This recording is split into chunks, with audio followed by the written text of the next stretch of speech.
Ever looked out at the stars and wondered if there's anyone else out there? A different type of creature living on another planet, just waiting to be introduced to a different species.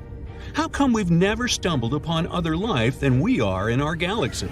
And more interestingly, if we aren't alone in the universe, it's curious that no one has ever tried to get into contact with us. The Fermi Paradox aims to answer many of these questions. Hey, let's be honest, they've puzzled scientists, philosophers, and the general population for decades. It's named after the Italian physicist Enrico Fermi, who first proposed it in 1950. Given that the universe is vast and there's a pretty good chance other planets exist that could potentially harbor life, it seems quite normal to assume that there must be other intelligent civilizations out there somewhere. However, despite humanity's best efforts, we have not yet detected any real evidence of life outside of our planet. Apart from people we've sent into outer space on purpose, of course. This lack of evidence has made people wonder if we really are truly alone in the universe. More so, if there's another, more sinister reason for why we have not yet found any aliens. Now, one possible theory suggested is that we simply have not looked long or hard enough. The universe is immense, and other civilizations could likely exist on planets that are too far away for us to detect. The technology we would need to identify these civilizations is probably not even invented yet, or even if it is, it's surely not powerful enough to reach across light years of space. Could it be that we are the only intelligent life in the universe? This theory suggests that the conditions necessary for life to evolve and thrive are very rare. Like in our case, for example, the fact that our Earth has water, a stable atmosphere, a magnetic field, and a pretty reasonable climate. Some scientists can't help but think that ours is the only planet in the universe that has managed to produce these conditions, and because of that, also have intelligent beings wandering around its surface. However, this theory does not fully explain the paradox, as it does not account for the fact that the universe is so vast and has been around for so long, way longer than we have.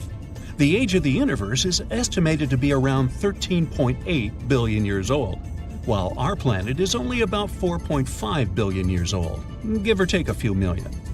The more plausible suggestion is that there are other intelligent civilizations out there, but they are simply too far away for us to detect.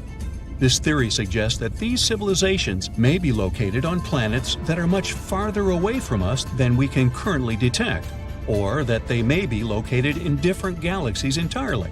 Well, sorry to break it to you, but the universe is also expanding, which means that things aren't staying put.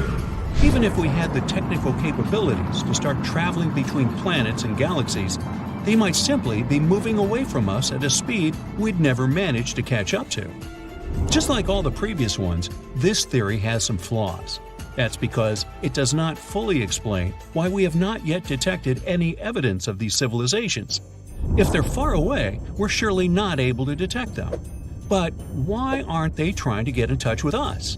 It's hard to imagine that all of the other civilizations that may be chilling in our universe as we speak are less evolved than us. Looking back on a planetary scale, humans are really young. If we imagine that our planet is just 1 year old, then humans popped up on its surface during the final 20 minutes on December 31st. Compared to the whole existence of the entire universe, we're simply a blip. The final theory is that there are other intelligent civilizations out there, but they're simply too technologically advanced for us to detect. This idea indicates that these creatures are light years ahead of us in terms of science and development. They may already have technologies that are far beyond what we're capable of, and they are supposedly using these technologies to stay hidden from us. Sadly, this theory is somewhat more plausible, though it does mean that no other civilization wants to be friends with us and come out and play in outer space. Well, it does explain why we have not yet detected any real evidence of life outside our planet. But it does suggest another, more sinister fact. It raises the question of why these civilizations would choose to stay hidden, and what their motivations might be. Sadly, the Fermi Paradox remains an open question. and scientists and philosophers continue to debate the possible explanations for why we have not yet found any friends to play with in the universe. Only time will tell whether or not we'll be able to solve this mystery. There's still a lot we have to accomplish when it comes to space exploration. In the future, space travel will continue to be mostly carried out by scientific and commercial robotic missions. However, the idea of your everyday human traveling to space will likely remain a dream for a long time. That's because of the high costs and dangers of injury associated with the process. Launching a single person into space currently requires a significant amount of energy, and the journey exposes individuals to extreme radiation and high speeds within a field of debris. Certainly, there have been attempts by rich people to make space travel more accessible, but it's still out of reach for most people. A single seat for a ride on a Soyuz capsule costs over $20 million. Some scientists believe we should invest more time and effort into space travel. But if you think about it, there's really no other place like Earth for us nearby. We can't breathe outside of our atmosphere, and there's no space object in our solar system that can support life as we know it. Take Mars, for instance. Even if we manage to travel there eventually, by the time we reach the red planet, we would have already spent months living in microgravity. That also means it would take us a lot of time to physically recover before they could start exploring this planet. After years of research, NASA figured out that living in microgravity conditions heavily affects the human body. It means loss of bone and muscle mass, as well as a shift in the normal movement of body fluids, which tend to go upwards. This can lead to pressure on the eyes and even affect our vision. Now, just because we can't confirm there's life outside of our planet doesn't mean we didn't have some pieces of evidence throughout the years. Like in 2001, for example, when NASA researchers suggested an interesting theory about Jupiter's moon Europa. They mentioned that frozen bits of bacteria may be the cause of Europa's red tinge and its mysterious infrared signal, while magnesium salts were previously thought to be responsible for the infrared reflections. Data from bacteria living right here on our planet that thrive in extreme conditions fits the data just as well. These bacteria also have red and brown coloring, which could explain the reddish appearance of Europa. While it is unlikely that bacteria could survive on Europa's surface due to the extremely cold temperatures and lack of atmosphere, it is possible that they could survive in the warmer liquid interior and be released through geological activity. Going back to 1977, when a strange signal from outer space was picked up by a radio telescope at Ohio State University. The signal lasted for 37 seconds and was so strange that the person who saw it wrote "Wow" on the printout. The signal was very different from the usual signals that come from space. Sure, it could have come from a huge event in space, but it could also have come from intelligent creatures living in the universe that had a very strong transmitter. To this day, no one knows for sure what caused it. No one will hear your cry in space, or something like that. We've all heard this famous chilling phrase, and it's actually true. Space, for the most part, consists of a giant nothingness. There's a lot of, space in space. But this doesn't mean there are no sounds in space. In fact, there are plenty of them, and some of them can even make you shiver. Let's take a look at the scariest space sounds. First of all, how are cosmic sounds even recorded? Sound is just the vibration of molecules. When you scream, you make the molecules push each other furiously until they reach the ear of the person you're yelling at. Then these vibrations get transmitted to the brain, and we recognize them as something that you might need to apologize for. In other words, to hear something, we need molecules. And that's where things get complicated. There aren't any of them in space. The entire universe almost completely consists of a vacuum.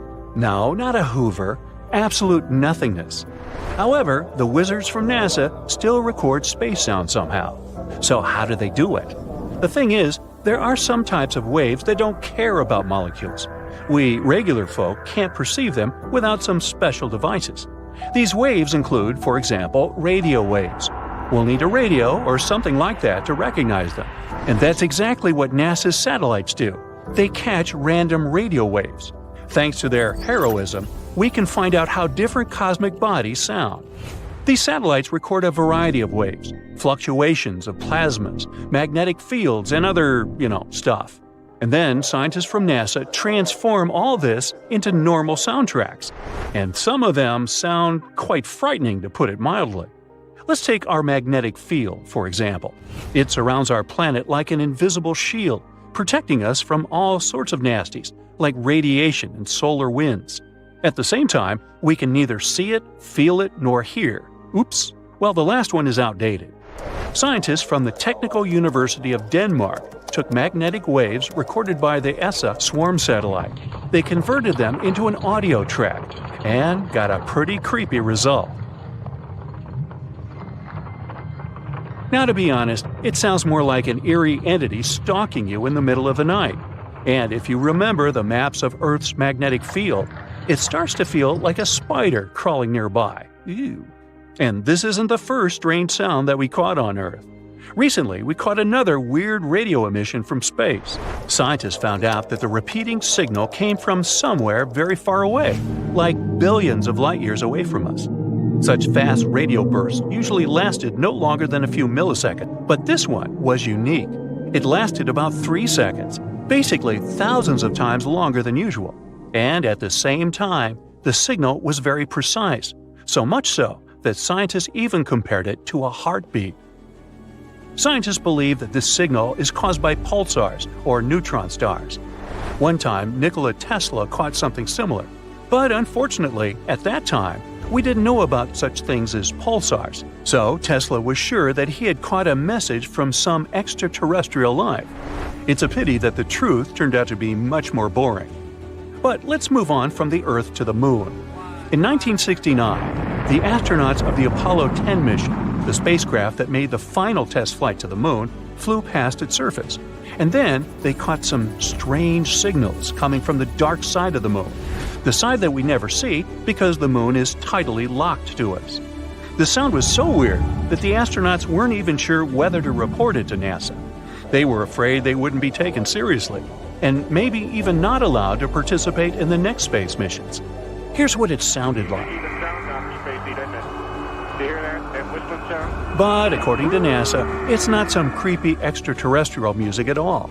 These may just be some radio waves that affected each other because of their proximity, although the astronauts who heard it for the first time probably felt a little creeped out. Let's move to the other planets. Now, 40 years ago, scientists actively explored the surface of Venus. They sent as many as 10 probes there, which were supposed to capture audio and video shooting from the surface. Now we know what Venus, which could easily destroy us at any attempt to even get close to it, sounds like. Horrifying. And you wouldn't expect anything else from the most dangerous planet in the solar system. Unfortunately, Venus is even more toxic than the average Twitter user. So these probes didn't last too long. They heroically arrived on a planet and soon broke down. Next one is Jupiter. This space giant, which is 11 times larger than the Earth, never fails to scare us. One of NASA's probes, Juno, flies around Jupiter every few weeks. The probe is moving at a tremendous speed, 130,000 miles per hour. One day, Juno caught one of the strongest invisible signals it had ever encountered. This was the point at which the mad solar wind came into conflict with the magnetic field of Jupiter. It kind of sounded like a cosmic boom. The original sound lasted 2 hours, but it was compressed to a few seconds. It actually sounds more like a collision of a sea wave and a rock. But here, in terms of horror, Jupiter surprisingly loses to one of its small moons, Ganymede. In 2021, the Galileo space probe flew past Ganymede, and during its flight, it received a rather strange recording. These sounds are satellite radiation, and it's unclear whether it sounds like a cozy sunny day in the jungle or like thousands of bats waiting for you in the night. Next one is Saturn. This signal was caught by the Cassini-Huygens Automatic Interplanetary Station, which was launched into space in 1997. When flying past Saturn, Cassini recorded a pretty scary sound.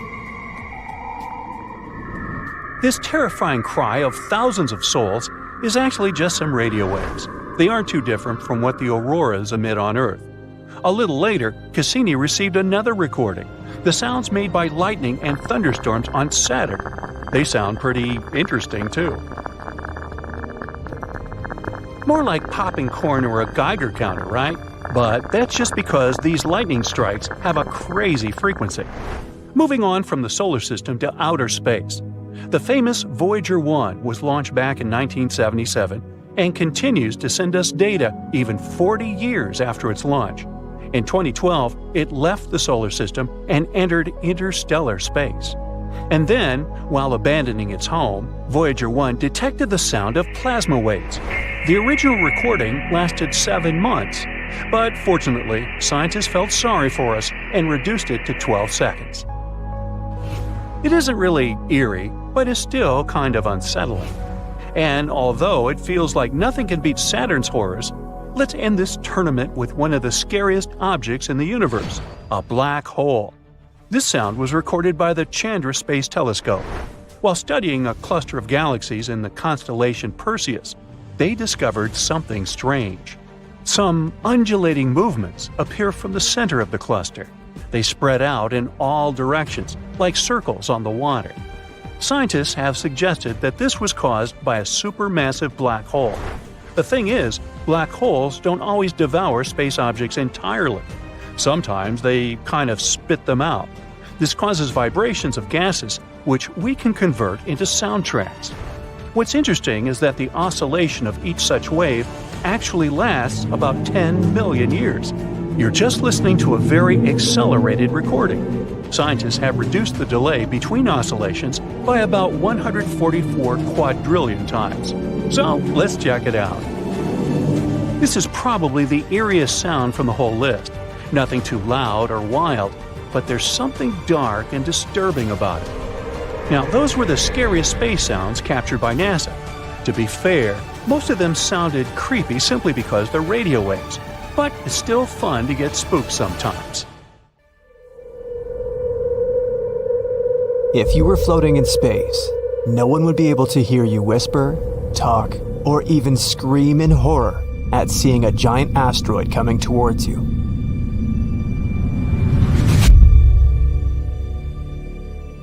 It's not only that you'd be far away from Earth, but sound needs space to travel through.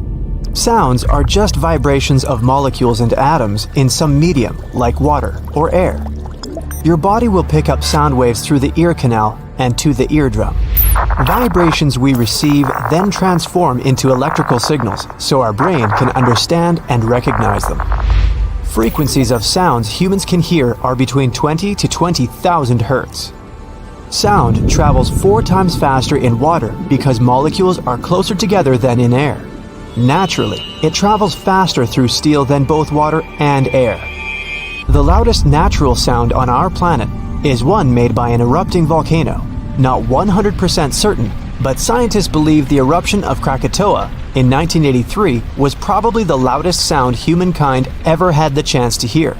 It exploded with enormous force, destroyed its island, and released 20 million tons of sulfur into the atmosphere.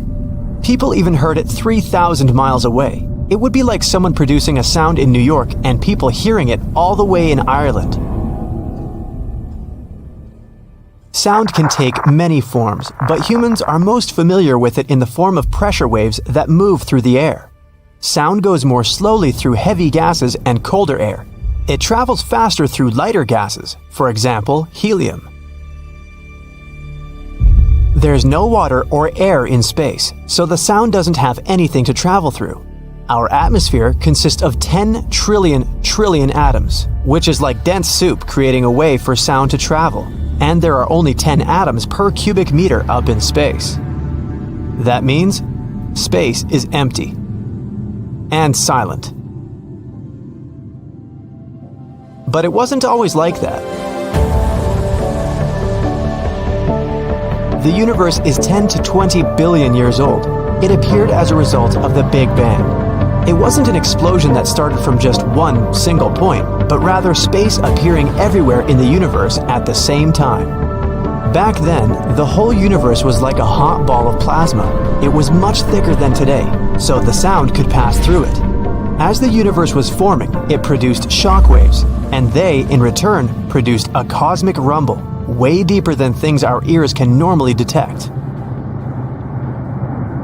These are the actual and the first sounds the universe ever produced, at the stage when it was still forming. Scientists decoded them and pitched them up to a version we can actually hear. As time went by, the universe was stretching.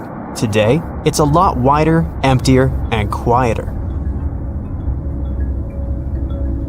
It's good for us, though. If sound traveled through space with ease, we would constantly hear loud explosions, crackles, moans, and other sounds space bodies make out there.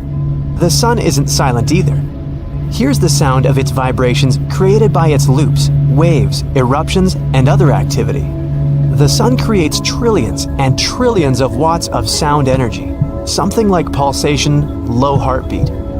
It helps researchers discover what's going on inside of the sun and understand its layers.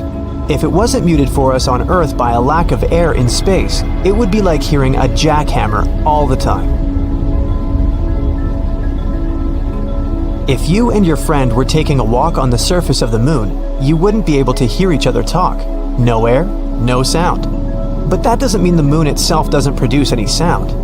When the first spacecraft landed on the moon, it caused crashes which later led to moonquakes. Scientists took a chance to measure vibrations going through the moon to figure out its internal structure. They realized they caused vibrations that lasted longer than they expected, and longer than any similar vibrations on Earth. It was like those moonquakes were producing the sound of a ringing bell.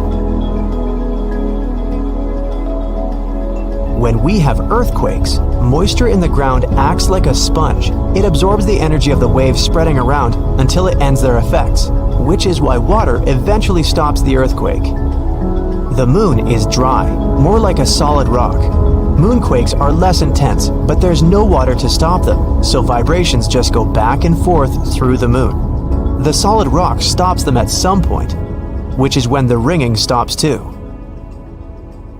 Let's see what happens with the sound on different planets. Neptune, Uranus, and Saturn are mostly made of helium and hydrogen. These gases are way lighter than the atmosphere on our planet, so your voice there would generally come out in a higher pitch. But each planet has its layers that make differences in sound. Neptune has its murky depths, Uranus its methane clouds, but they're both freezing, made of gas, and have ice particles in their atmosphere. Saturn, also a gas giant, boasts wild, raging storms. Saturn's biggest moon, Titan, is the only one known for having a real atmosphere. It's thicker than the one we have on Earth. It's very cold there, and it rains liquid methane. In 2005, researchers sent the Huygens spacecraft that managed to record incredible audio you might find familiar. The sound of winds, but billions of miles away from us, on Titan itself. If you were there, you might even hear the sound that reminds you of a waterfall. In reality, it's flowing liquid methane. Moving to Jupiter, it doesn't have a solid surface either. It's made of gas that becomes denser the deeper you go. At some point, it even turns into a liquid. The sound is different in each of those layers. Jupiter is actually pretty noisy and has bizarre sounds. It creates intense radio storms with powerful lightning bolts. While there, you'd hear their echoes of echoes just going back and forth. Mars, its atmosphere is way thinner than Earth's, which means there are not many molecules for sound to travel. Winds can get pretty fast, like our hurricanes, but on Mars, they would feel like a gentle breeze. You wouldn't necessarily hear the storm though. You'd maybe hear the dust as it gets picked up and banged against your spacesuit. In the thin atmosphere, your voice would be much quieter, and it wouldn't travel far. Someone could be standing next to you and screaming, and you'd probably hear nothing. Low-density air actually makes our voices sound higher-pitched, but the cold temperatures, like on Mars, slow down the sound so it would balance out again. Your voice there would sound a bit distant and blurry. And imagine listening to an instrument like a guitar or piano there, like some muffled melody from a dream. Sound on Venus is kind of the opposite of Mars. Venus has a dense atmosphere, much denser than ours, something between water and air. There, you'd hear sounds like when you're underwater. The environment is a bit different with 900 degrees Fahrenheit and 100 tons of atmospheric pressure. But let's say you have a magical spacesuit that protects you from getting crushed or scorched. While on Venus, you'd hear thunder. 40 years ago, a spacecraft successfully landed on its surface and managed to go almost an hour before it shut down. It picked up these amazing sounds of strong winds. If you started talking on Venus, your voice would first hit the lower pitch because of the dense atmosphere. But it would then sound higher because hot air increases the speed of sound. It would be kinda distorted and muffled together with the sounds of thunder around you. Mercury is a rocky body with no atmosphere, so standing on its surface and talking would be like trying to talk while floating in space. Useless. Those are almost vacuum conditions, which would make you think Mercury has no sounds at all. Still, you can hear them, though not in the air. The rocks. Put your ear against the ground. Maybe a Mercury quake is coming. The universe is a place connected by light. Light can go anywhere from any spot in space, but not the sound. So not only do we have a planet that supports life, but offers a wide palette of sounds. Even without us, it wouldn't be a quiet spot. A light breeze gently caressing treetops, earthquakes, volcanoes, deserts. The ocean with its waves on the surface and scary sounds deep below. Up there, it's a quiet mystery. But down here, it's true magic. Ever wondered what it would be like to hear the sound of a black hole? NASA's got you covered. Here is a screaming black hole. Screaming in space? I thought in space no one can hear you scream. Well, let me explain. Using a telescope, NASA examined the movements of hot gas in a cluster of galaxies in 2002. Then they converted what they found into a sonification. The sound, how can I put it politely, wasn't appealing, but that's okay. After all, you're able to hear the noise hot gas produces in a cluster of galaxies 250 million light-years away. Hey, how would you like to hear the sound gas produces right here on Earth? Never mind. Sound waves already existed over there in the gas cluster, so experts just rescaled them to the range of human hearing. This is how they converted the input coming from the telescope. The principle is universal. In our atmosphere, we can hear stuff because pressure waves move through a medium like liquid or gas. Sound waves in these galaxies can also move because they're surrounded by gas. What does it have to do with black holes? Well, the thing triggering those pressure waves in the cluster is a giant black hole. To be more precise, it's a supermassive black hole that weighs millions of times more than the Sun. Wow. Experts still don't fully understand the relationship between supermassive black holes and the clusters surrounding them. They only know that these two evolve together. They're interrelated. The cluster feeds the black hole with new material and so on. And in return, the black hole heats the cluster. That's all we know. Now, this made me wonder how large the biggest black holes are. There are 4 types of black holes: stellar, intermediate, supermassive, and miniature. Naturally, the biggest ones fall into the category of supermassive.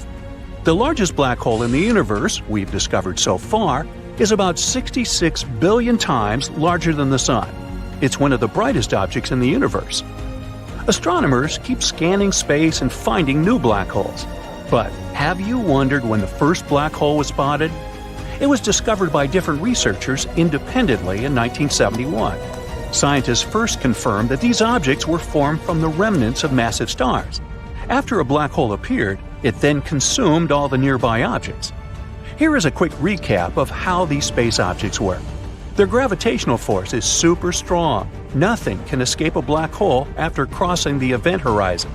Black holes eat everything, hey, just like me. I mean, even light gets trapped inside them. What's even cooler/scarier is that the laws of time and space become distorted there. If you were falling into a black hole, you would realize that time slows down there. Einstein explains this in his famous general relativity theory. In very, very basic terms, time gets affected by how fast you are moving at extreme speeds. NASA has discovered a rapidly growing black hole, but don't worry, the world isn't in danger. This black hole has been in front of the eyes of astronomers this whole time. It's in a region of a well-studied sky field. Astronomers say that this hole formed 750 million years after the Big Bang, the birth of our universe. So why are black holes so bright? Well, that's a bit ironic. When I defined the space phenomenon, I said that black holes were so dense that even light got trapped there. But ask any astrophysicist, and they'll confirm that black holes are among the brightest objects in space. That's because black holes don't exist alone. They sit at the centers of galaxies and are usually surrounded by clouds of hot gas. And these clouds create cosmic auroras around black holes. I must mention, though, that you can't see a black hole directly. What you see is actually the effects it has on its environment. For instance, you can see space objects being ripped apart by a black hole. Remember when the first time ever silhouette image of a black hole was shared with the public in 2019? Proof, you fellas. You wouldn't really see the black hole if there was no orange ring. Why is the ring orange and not green or purple? The dark shadow inside is the shadow of the black hole. The glowing orange of the bright ring in the image isn't the real hue of the gas. I'm a little heartbroken here. It's a representation picked by researchers to depict the brightness of the emissions.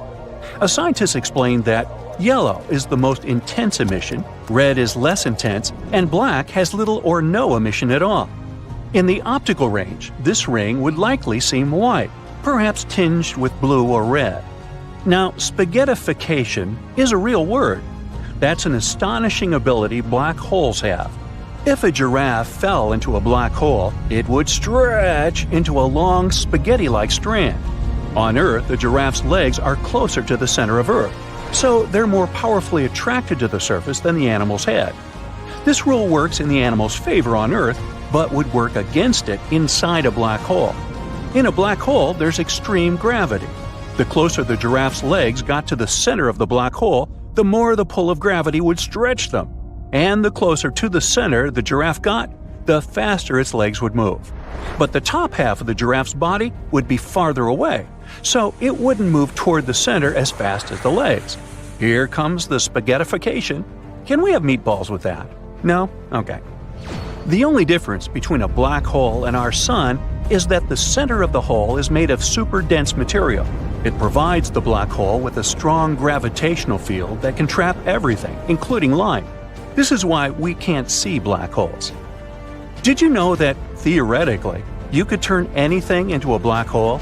For instance, if you shrank the sun to approximately 4 miles across, you would compress the matter inside to an extremely small size.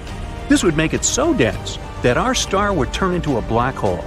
You could do the same with a planet or even your own body. Is there something called a white hole, or is it just a myth? White holes exist in theory. Hypothetically, they function in the opposite way to black holes. Nothing can enter them. Physicists think of black and white holes as yin and yang, or two sides of the same coin. For them, a white hole looks exactly like a black hole, which makes different things come out of it. But the existence of white holes hasn't been proven yet. And how about wormholes? There are so many movies about black holes and wormholes. How many of them are based on reality, and how much is fiction? Some people believe that black holes function like wormholes. You go inside and exit in another part of the universe.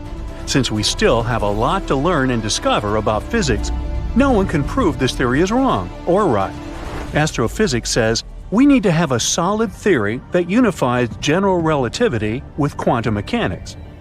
Black holes are among the largest structures in the universe, but there might be tiny specimens. The mass of the smallest black hole we know about is only 3 times greater than that of our Sun. Now, apparently, black holes can vanish. Stephen Hawking developed a theory of Hawking radiation. According to it, radiation decreases the mass and rotational energy of black holes, and ultimately they evaporate. This process occurs very slowly, though, if we're not talking about small black holes. Astronomers have discovered an elusive black hole in the neighboring galaxy. What makes this one special is the fact that it's the first dormant stellar black hole outside of our galaxy. This type of black hole is hard to observe because such holes don't interact much with their environment. They don't emit as much radiation as other black holes. Well, back on Earth, what about sinkholes? Well, different physics. Yet, if you cross the event horizon, your whole car can disappear. Whoops! There's a strange noise coming through the speaker. 2 astronauts are stuck in space right now. It all started when they heard this creepy, pulsing sound coming from inside their spacecraft. A noise that shouldn't even be possible in the vacuum of space. The situation got so strange that their return trip from the International Space Station was cancelled. What was supposed to be just a few days in space has turned into 9 months of a real nightmare. This situation is happening to NASA astronauts Butch Wilmore and his colleague Sunita Williams. On June 5, 2024, they left Earth with one mission: to spend about 24 hours traveling aboard the Boeing Starliner spacecraft until they reached the space station. They were supposed to stay there for only 8 days, working alongside the 7 astronauts and cosmonauts already aboard. After that, they'd head back to Earth on the Starliner. Simple as that. However, just as they were getting ready to return to Earth, something strange happened. Wilmore started hearing this bizarre noise inside the Starliner capsule. It sounded like a heartbeat, with steady intervals.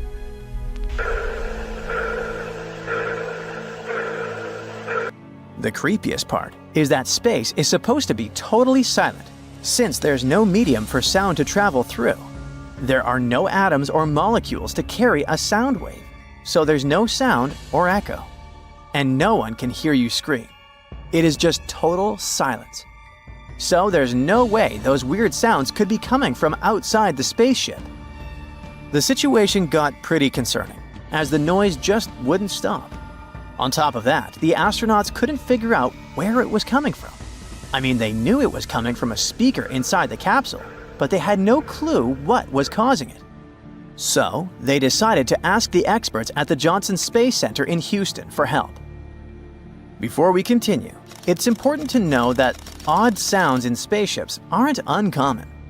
Back in 1969, when the Apollo Mission 10 entered lunar orbit, astronauts said they heard a mysterious music coming from the far side of the moon. It was like a whistling sound that lasted almost an hour. It was so bizarre that they thought no one would believe them. Specialists think the sound was caused by radio interference, maybe from a magnetic field or atmosphere. But here's the thing. The moon has no magnetic field and not enough atmosphere to cause these sounds. So, the mystery still stands. Something similar happened back in 2003. Chinese astronaut Yang Liwei was on his first trip to space, alone, aboard a tiny spacecraft, when he started hearing something weird. It sounded like someone knocking on the spaceship's body, almost like knocking on an iron bucket with a wooden hammer. But what was even stranger was that the sound didn't seem to come from either outside or inside the spacecraft. Li Wei never figured out what it was, not even after returning to Earth. The situation was eerie enough to freak him out, probably just like what happened to Wilmore and Williams. But in the case of the NASA astronauts, it looks like they found an answer to the creepy sound. According to the team at Mission Control, the sound was probably just a technical issue. They think it's a speaker feedback loop between the space station and the Starliner. So, that sounds like great news, right? Well, not exactly. Their problems were far from over. The audio issue was definitely a concern for the team at the Johnson Space Center, but honestly, there were a lot of other technical issues going on with their spaceship. Even before the launch, experts noticed a small but persistent helium leak. This could be a big problem because this gas powers the thrusters, which control the spacecraft's orientation, speed, and trajectory. But in this case, the specialists thought, nah, it'll be fine. The leak was at an acceptable level and posed little risk to the mission's success, so they decided to go ahead with the launch. But then, things got worse. Once the astronauts were in space, specialists noticed another helium leak, then another, and another. In the end, they found 5 leaks, which had the mission managers pretty worried, so they urgently contacted Wilmore and Williams. The astronauts were about to go to sleep when they got the order to shut down 2 valves on the spacecraft. That way, it would be safe again and still have plenty of helium left to get them home. And when they thought it was all over, turns out it wasn't. The Starliner also had issues with the thruster control system. The capsule had 28 small thrusters, and 5 of them had technical problems at some point during their trip. 4 of the thrusters were fixed pretty quickly, but one of them never worked again. So first, there were the helium leaks. Then the thrusters weren't working properly. And now, there's this weird pulsing sound coming from inside the spacecraft. It seems like the problems with the Starliner just kept piling up. Suddenly, it became way too risky to bring the astronauts home. That's why NASA decided to cancel their return trip. Actually, they delayed it, extending their 8-day stay on the space station to 9 months. So far, they're expected to come back to Earth in March 2025. But it's hard to say for sure, since this date has already been pushed back before. What we know for sure is that both astronauts are stuck in space right now, waiting for the NASA SpaceX Dragon spacecraft to bring them back to Earth. Until then, they're sharing their floating home, which is about the size of a 6-bedroom house with 7 other people.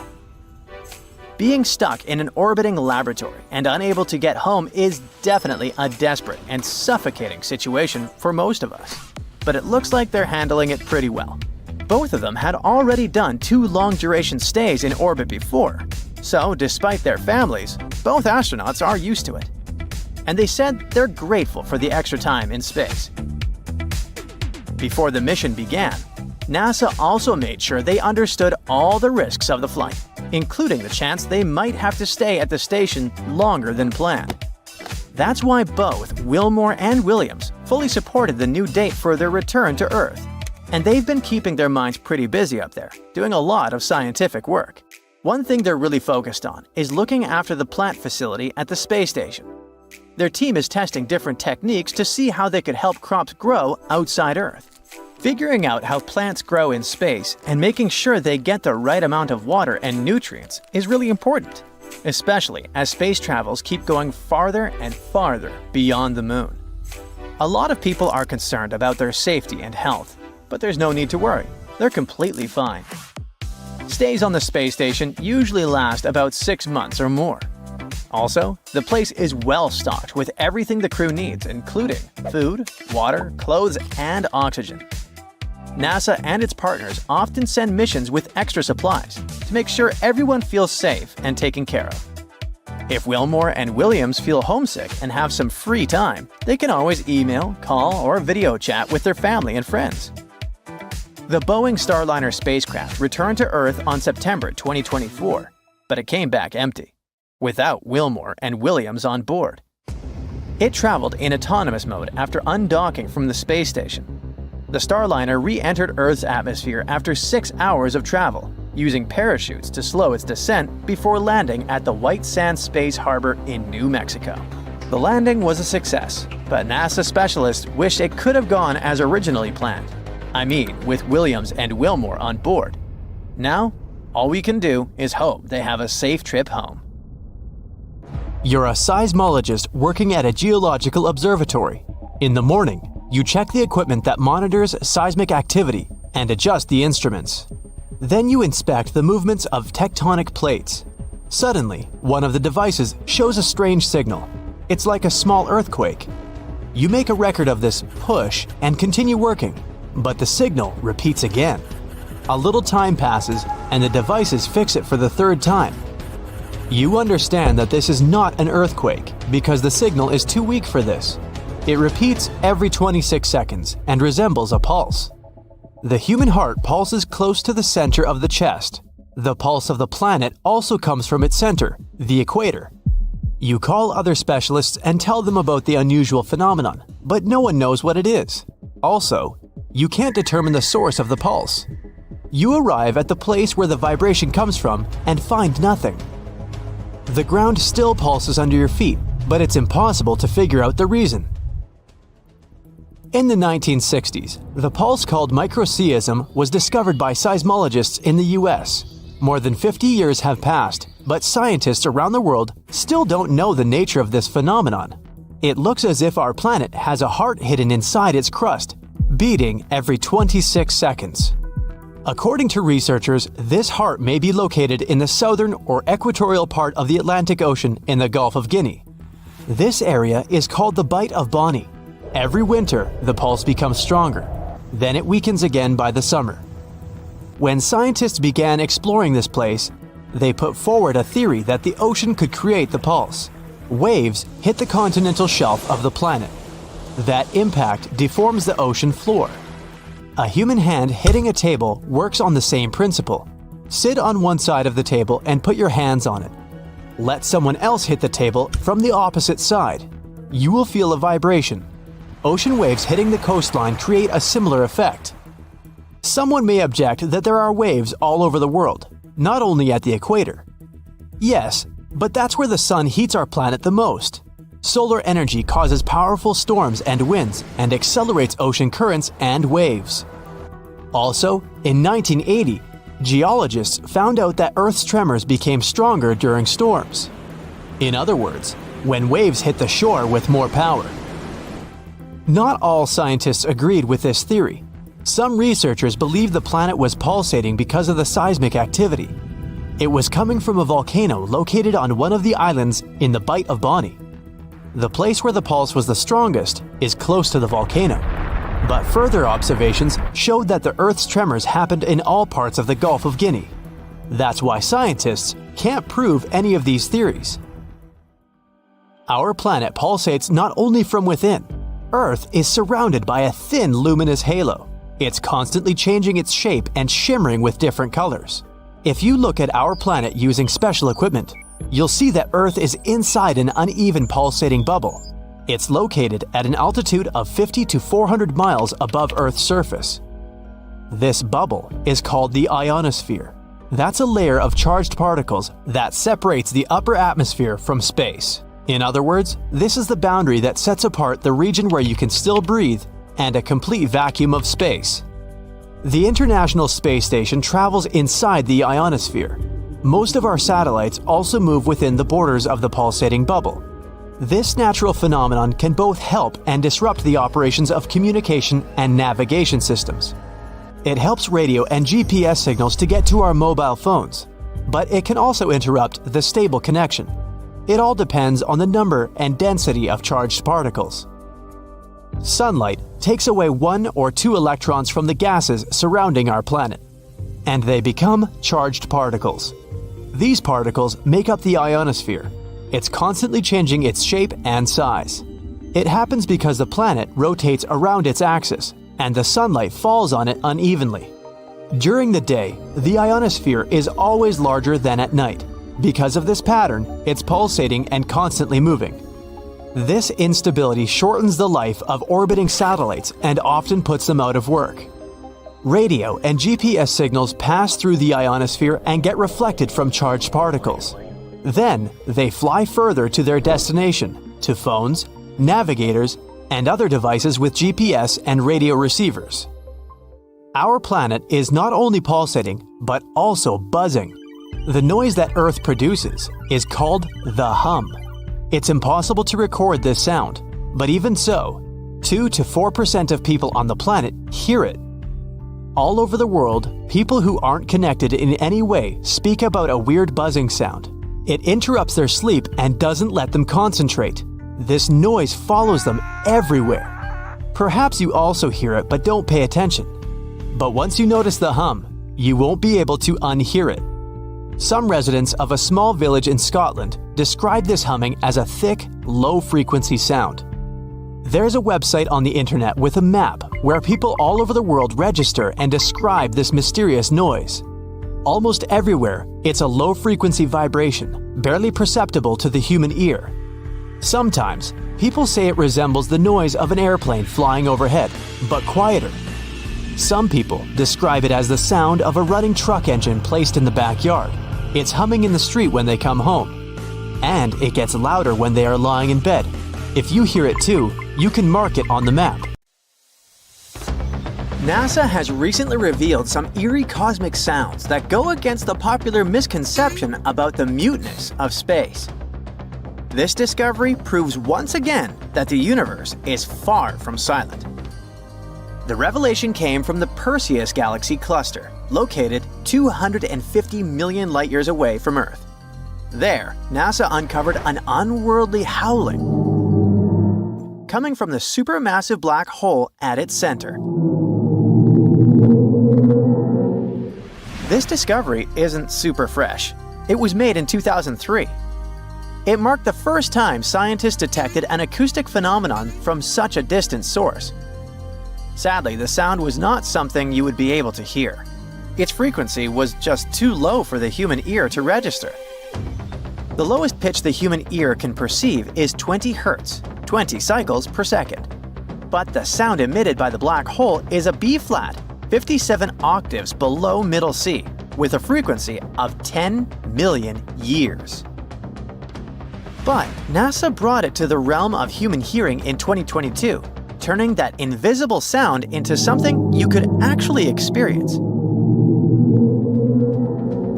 It was a breakthrough of cosmic proportions when NASA revealed that sound waves could travel through space, specifically through the medium of the Perseus galaxy cluster. This medium is a hot, dense gas, something far more substantial than the empty vacuum between galaxies. That's how sound waves manage to travel there. Those sound waves produced by the supermassive black hole at the center of Perseus resonate through the hot gas as ripples. It's like how sound travels through water here on Earth. The thing is, space is indeed a vacuum, which means that sound cannot travel through it, in the traditional sense. But the gas surrounding the black hole in Perseus provided the perfect environment for sound to travel. The black hole's powerful jets create ripples, sending vibrations through the gas. And NASA scientists have identified those vibrations as a type of cosmic sound. Previously, it was totally invisible and unhearable. But now, for the first time, astronomers have helped it to take a form humans can hear. To give us a sense of how deep this sound is, NASA raised its pitch by 57 octaves so that it could finally be audible to the human ear. The result is a haunting, bass-heavy hum. It feels as though it is resonating from the very core of space itself. What NASA did is called sonification. This process involves mapping the characteristics of the data to audible sound. As a result, we can experience something that is otherwise beyond our perception. See those brighter areas of the cluster? They produce louder and higher-pitched tones. The sonification of the Perseus black hole isn't just a scientific discovery. It has allowed us to see, or should I say, hear, the universe in a completely different way. NASA has used this technique on several different space objects, including stars, nebulae, and galaxies, giving us a glimpse into the various ways space can sound. One of the coolest NASA's sonifications is Cassiopeia A. It's the remains of a star spotted as a supernova more than 300 years ago. Located around 10,000 light-years away from Earth, this shattered remnant of a once massive star has a neutron star at its core. And it's the youngest neutron star in our galaxy that we know about. To perform the sonification of Cassiopeia A, NASA took the data captured by the Chandra X-ray Observatory and translated it into sound. Starting at the center, a triangle-shaped tone marks the location of the neutron star. Then, the sound spreads outward, which represents the expanding debris field. That's when the pitch rises and the tones become brighter. The sound grows louder and seems to mirror the outbursts of the supernova and the formation of new elements. The Tarantula Nebula, located in the Large Magellanic Cloud, is a hotbed of star formation and one of the most active regions in the universe. Astronomers have been studying this nebula for a long time to learn more about how stars are born and evolve. So no wonder that NASA scientists have been doing their best to translate the data from the nebula into sound. they've been mapping brightness and pitch to various features in the nebula. So, airy, synthesizer-like tones represent the chaotic and hot gases surrounding the most massive stars. And the cooler gases that are forming new stars have soft, low notes. Piano-like tones correspond to the brightest stars. And the central cluster of stars sounds like a rain stick. Interestingly, NASA's investigation into the sounds of space doesn't just involve cosmic phenomena. It's also based on the experiences of astronauts, and some of them are truly eerie. After all, space exploration is always filled with unexpected surprises, and sometimes those surprises come in the form of strange noises aboard spacecraft. One such incident occurred aboard the International Space Station, when astronaut Butch Wilmore reported hearing a strange noise coming from Boeing's Starliner spacecraft. By that time, this spaceship had been docked at the station for almost 3 months. The Starliner had just completed an 8-day mission that went awry. The technical issues have been plaguing the spacecraft ever since. Wilmore described the sound as a pulsing noise, similar to a sonar ping. It was coming through the spacecraft's speaker system. This strange noise made Wilmore contact NASA's Johnson Space Center in Houston. Of course, Mission Control immediately began investigating. They were able to listen to the audio inside the Starliner. Wilmore even held his microphone up to the speaker so that NASA could hear it more clearly. The people in charge of the investigation finally identified the source of the noise. They announced there was an audio configuration issue with the ISS's complex communication system. The thing is, this system connects numerous spacecraft and modules, and such configurations can sometimes lead to strange noises. NASA reassured everyone that such an issue wasn't really unusual. At the same time, they encourage astronauts to report any unexpected sounds they come across.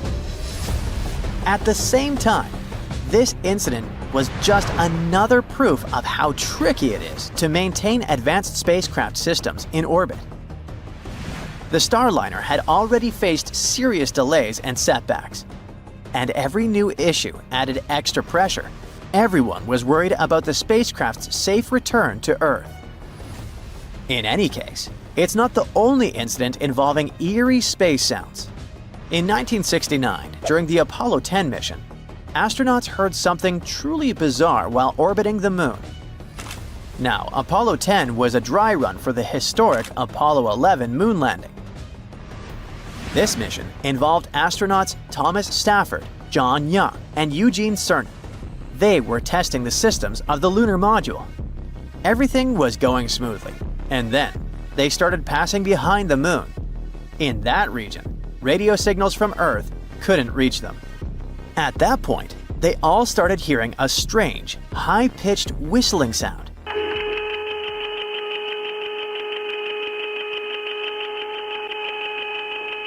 It was coming through their headsets. The origin of this noise baffled the astronauts since it wasn't supposed to exist in the near vacuum of space. At first, they simply joked that it sounded like outer space music. But in reality, the situation was quite unnerving. The astronauts were on the dark side of the Moon, far away from Earth and any help. And now there was also that eerie, mysterious sound they couldn't explain. At the same time, NASA was super worried about astronauts' health and mental condition. So the crew didn't immediately report the noise to Mission Control. But after they returned to Earth, NASA engineers thoroughly investigated the phenomenon. They came to the conclusion that the sound had most likely come from the spacecraft's communications system. The reason could be the unusual circumstances of the mission. After all, the spacecraft was kinda cut off Earth. The Moon was between it and our planet. Still, even after this extensive analysis, the origin and nature of the whistle is still a great mystery for many people. Anyway, all these new discoveries and old cosmic puzzles prove that the universe is far from silent. It hums, roars, whispers, and reveals the mysteries of the cosmos one note at a time. In the future, as our technological abilities continue to evolve, NASA's work with sonification and its study of strange astronaut experiences will likely lead to even more awesome discoveries. And if we listen more closely, we may find that the universe is much more talkative than we think. We still can't find the source of the mysterious signal we've been receiving since 2018. We receive it every 22 minutes and nothing can explain this. Some scientists even believe it could be coming from another civilization we haven't met yet.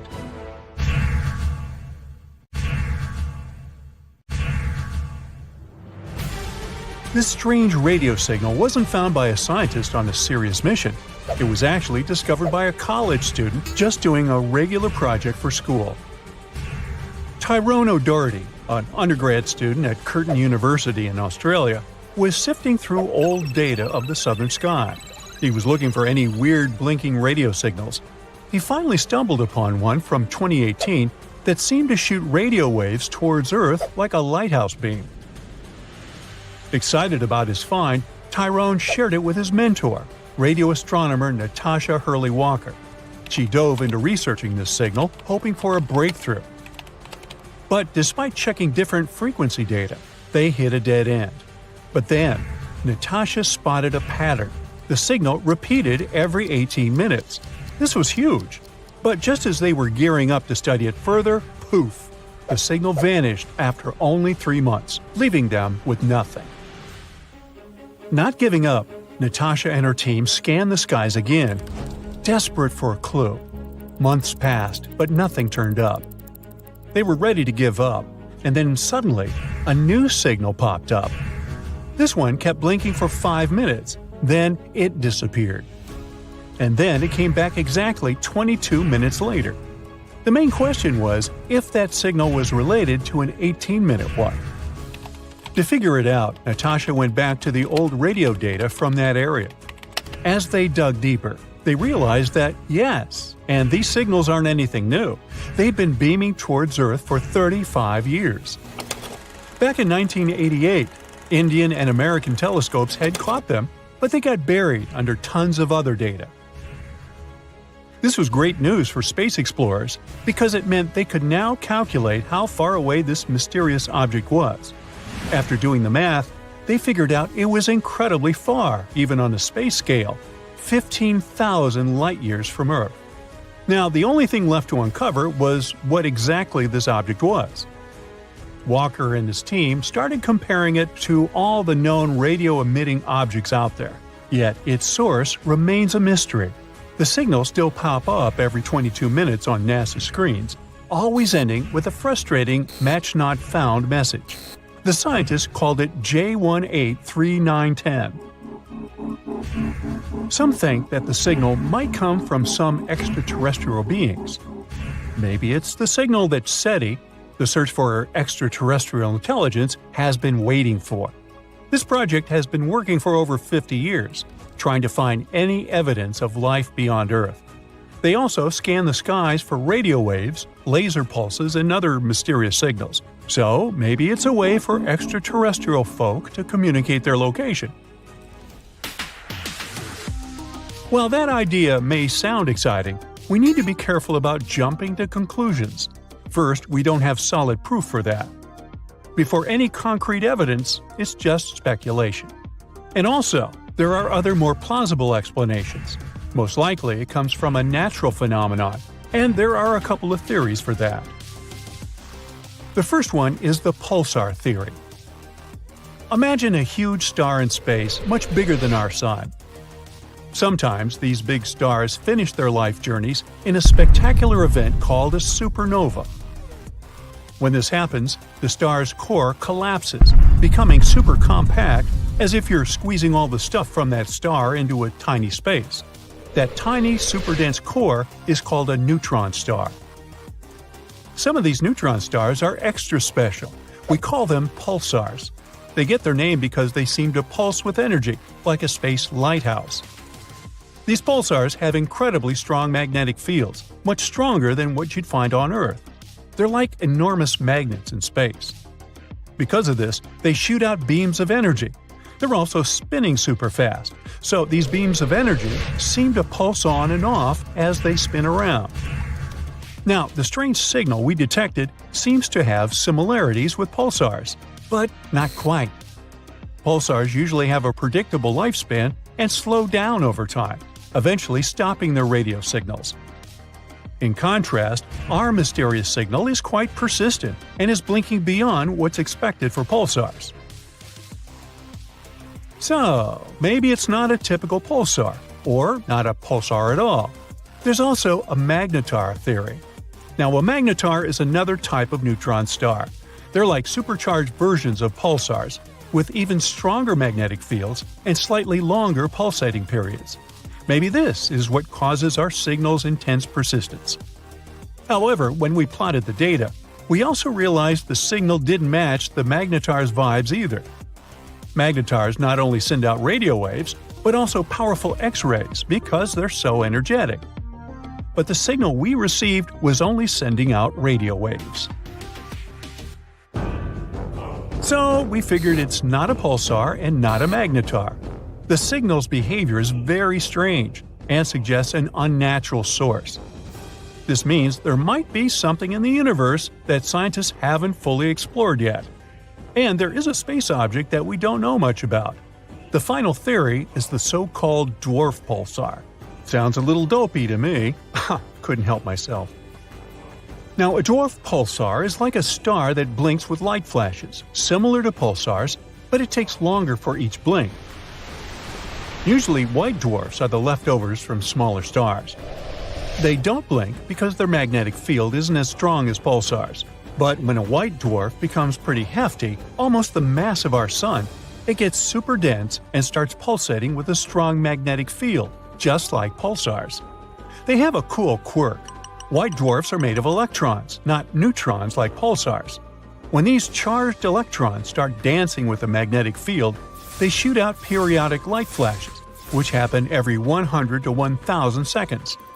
As you remember, our signal has a period of 22 minutes, 1,320 seconds, a bit longer than the usual white dwarf pulsars, but it's much closer to the truth.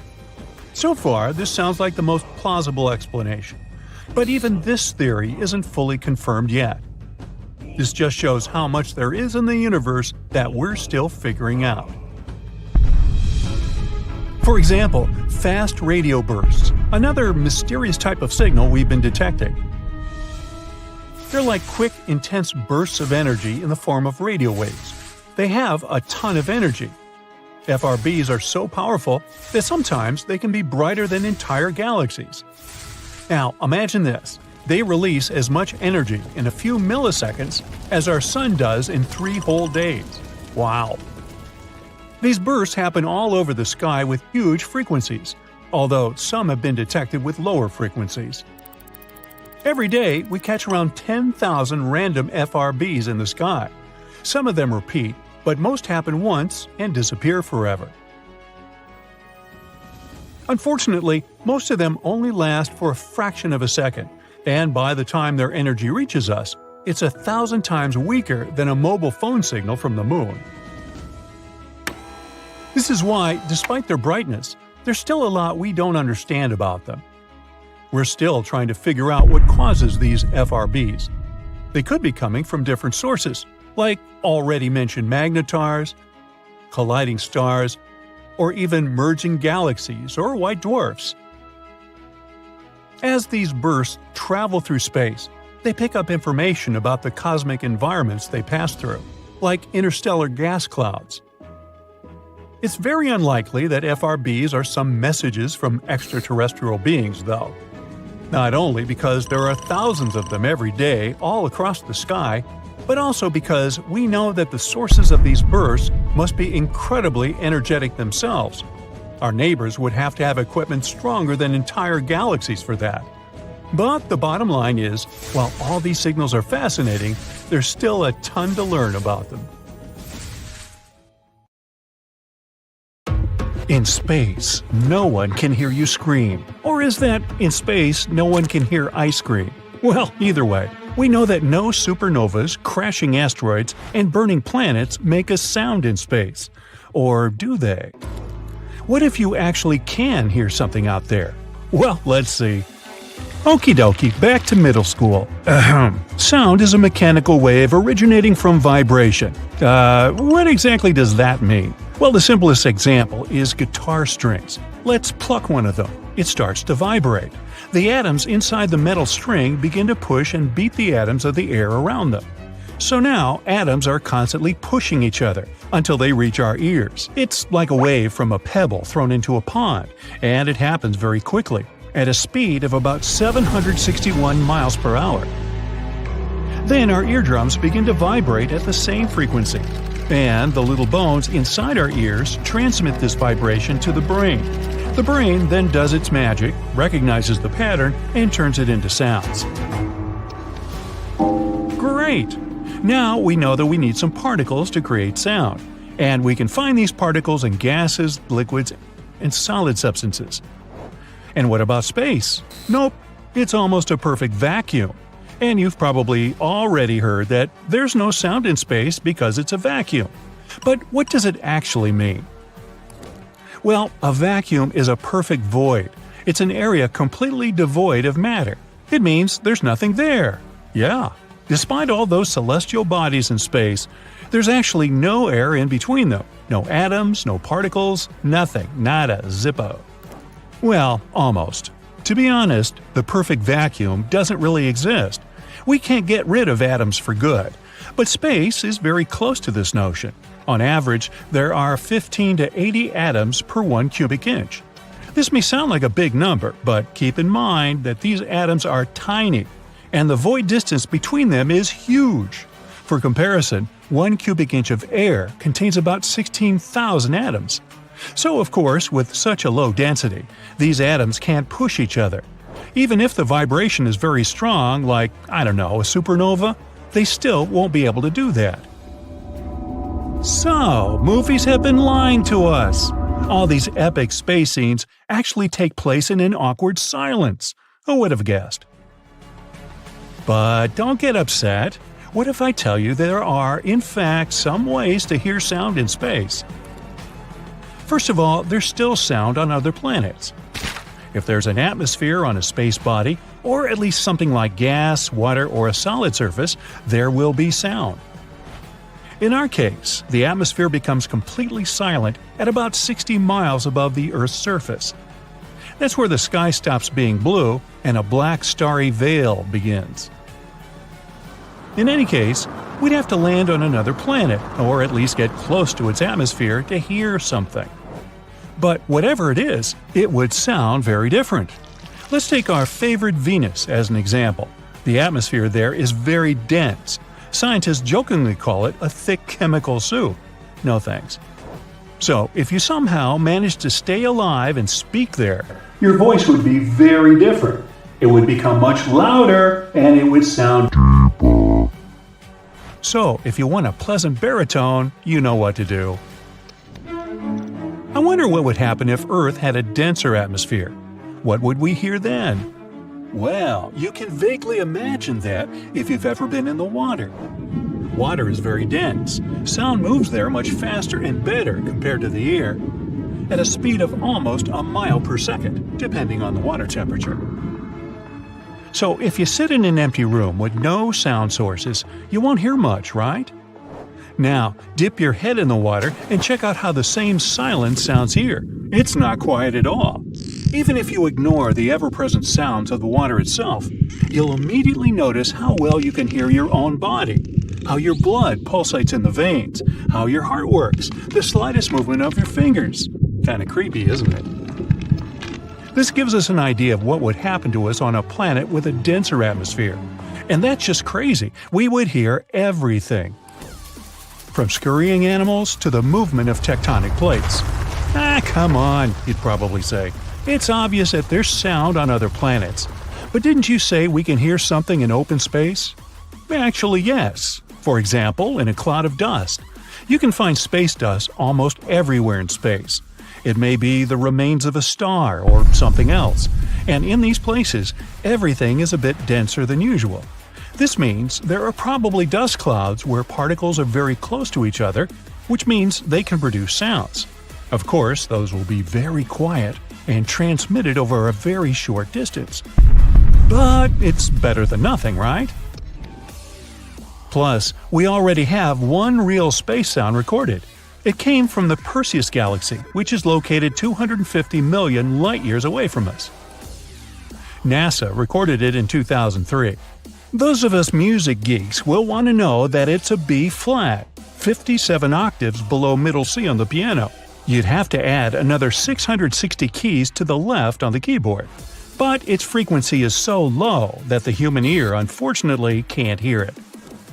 But besides that, we can only hear something inside spaceships. These are small pockets of air, after all. In a spacesuit, you would hear sounds very well, too, including your breathing or blood circulation in a spacesuit. But two astronauts flying side by side wouldn't hear each other, even if they got very close and shouted very loudly. It's quite funny. If you, being an astronaut, bumped into something, it would be very loud for you, but your friend wouldn't hear anything. That's why astronauts use radio devices. 291, cancel your call, 2879 will handle.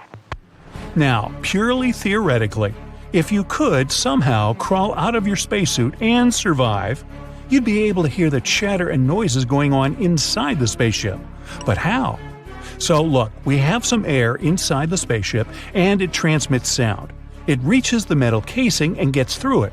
And then, if you leaned against the ship, preferably touching it with your elbow or knee, the sound would be transmitted to the brain directly through your bones, ignoring the ears. Yes, our bones conduct sound. That's how, for example, deaf people listen to music. It's called bone conduction. It's used in some headphones and some other technologies. You can do a little experiment. Hold your fingers over your ears. Shut them properly so that you really don't hear much. Then try to touch a sound source. It can be anything vibrating. For example, a speaker playing music with some part of your body where the bone is close to the skin. Now, watch the miracle happen. You can hear the sound not through your ears, but directly in your brain. But please, don't repeat this experiment in open space. Ice cream? Haha. Now, you've probably heard about things like the sounds of space, where you can listen, for example, to the sounds made by the sun or different planets. How do we record these ones? Easily. There is another way to hear sound in space: electromagnetic waves. In other words, a radio. Radio is the same form of electromagnetic radiation as light. These waves can travel in a vacuum without any problems. Astronauts' transmitters work that way. An astronaut says something to their friend.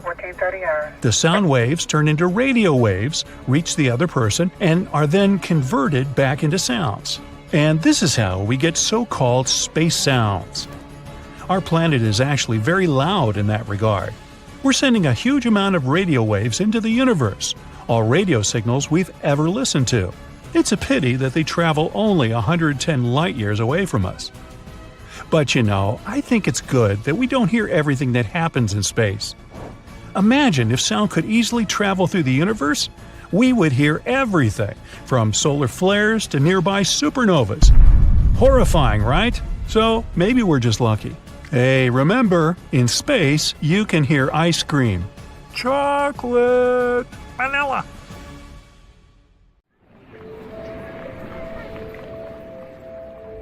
At a distance of 640 light-years from the Sun, scientists discovered planet WASP 76b, where it rains iron. The planet is very close to its Sun and always turn to it in the same side. The term is tidally locked. The temperature on the sunny side is so high that metals melt and evaporate there. The other half of the planet is cool enough so that metals condense again and fall down as rain. Speaking of tidal locks, our moon is the same way. There's no dark side to our satellite, it's just always turned to us with one side. When the moon happens to be in between the Earth and the Sun, what we call its dark side becomes brightly lit. We just can't see it from our planet. Figures. A recent study claims that the moon has a tail, and every month it wraps around our planet like a scarf. A slender tail made up of millions of atoms of sodium follows Earth's natural satellite, and our planet regularly travels directly through it. Meteor strikes blast these sodium atoms out of the Moon's surface and further into space. You won't believe it, but the Moon seems to be shrinking. Earth's natural satellite is now 150 feet smaller than it used to be hundreds of millions of years ago. The reason for this phenomenon might be the cooling of the Moon's insides. It could also explain the quakes shaking the surface of our planet's natural satellite. Astronomers have recently found out that Mars is seismically active. Mars quakes occur there on a regular basis. For several days every month, the Moon remains between the Sun and our planet. That's when Earth's gravity picks up that sodium tail.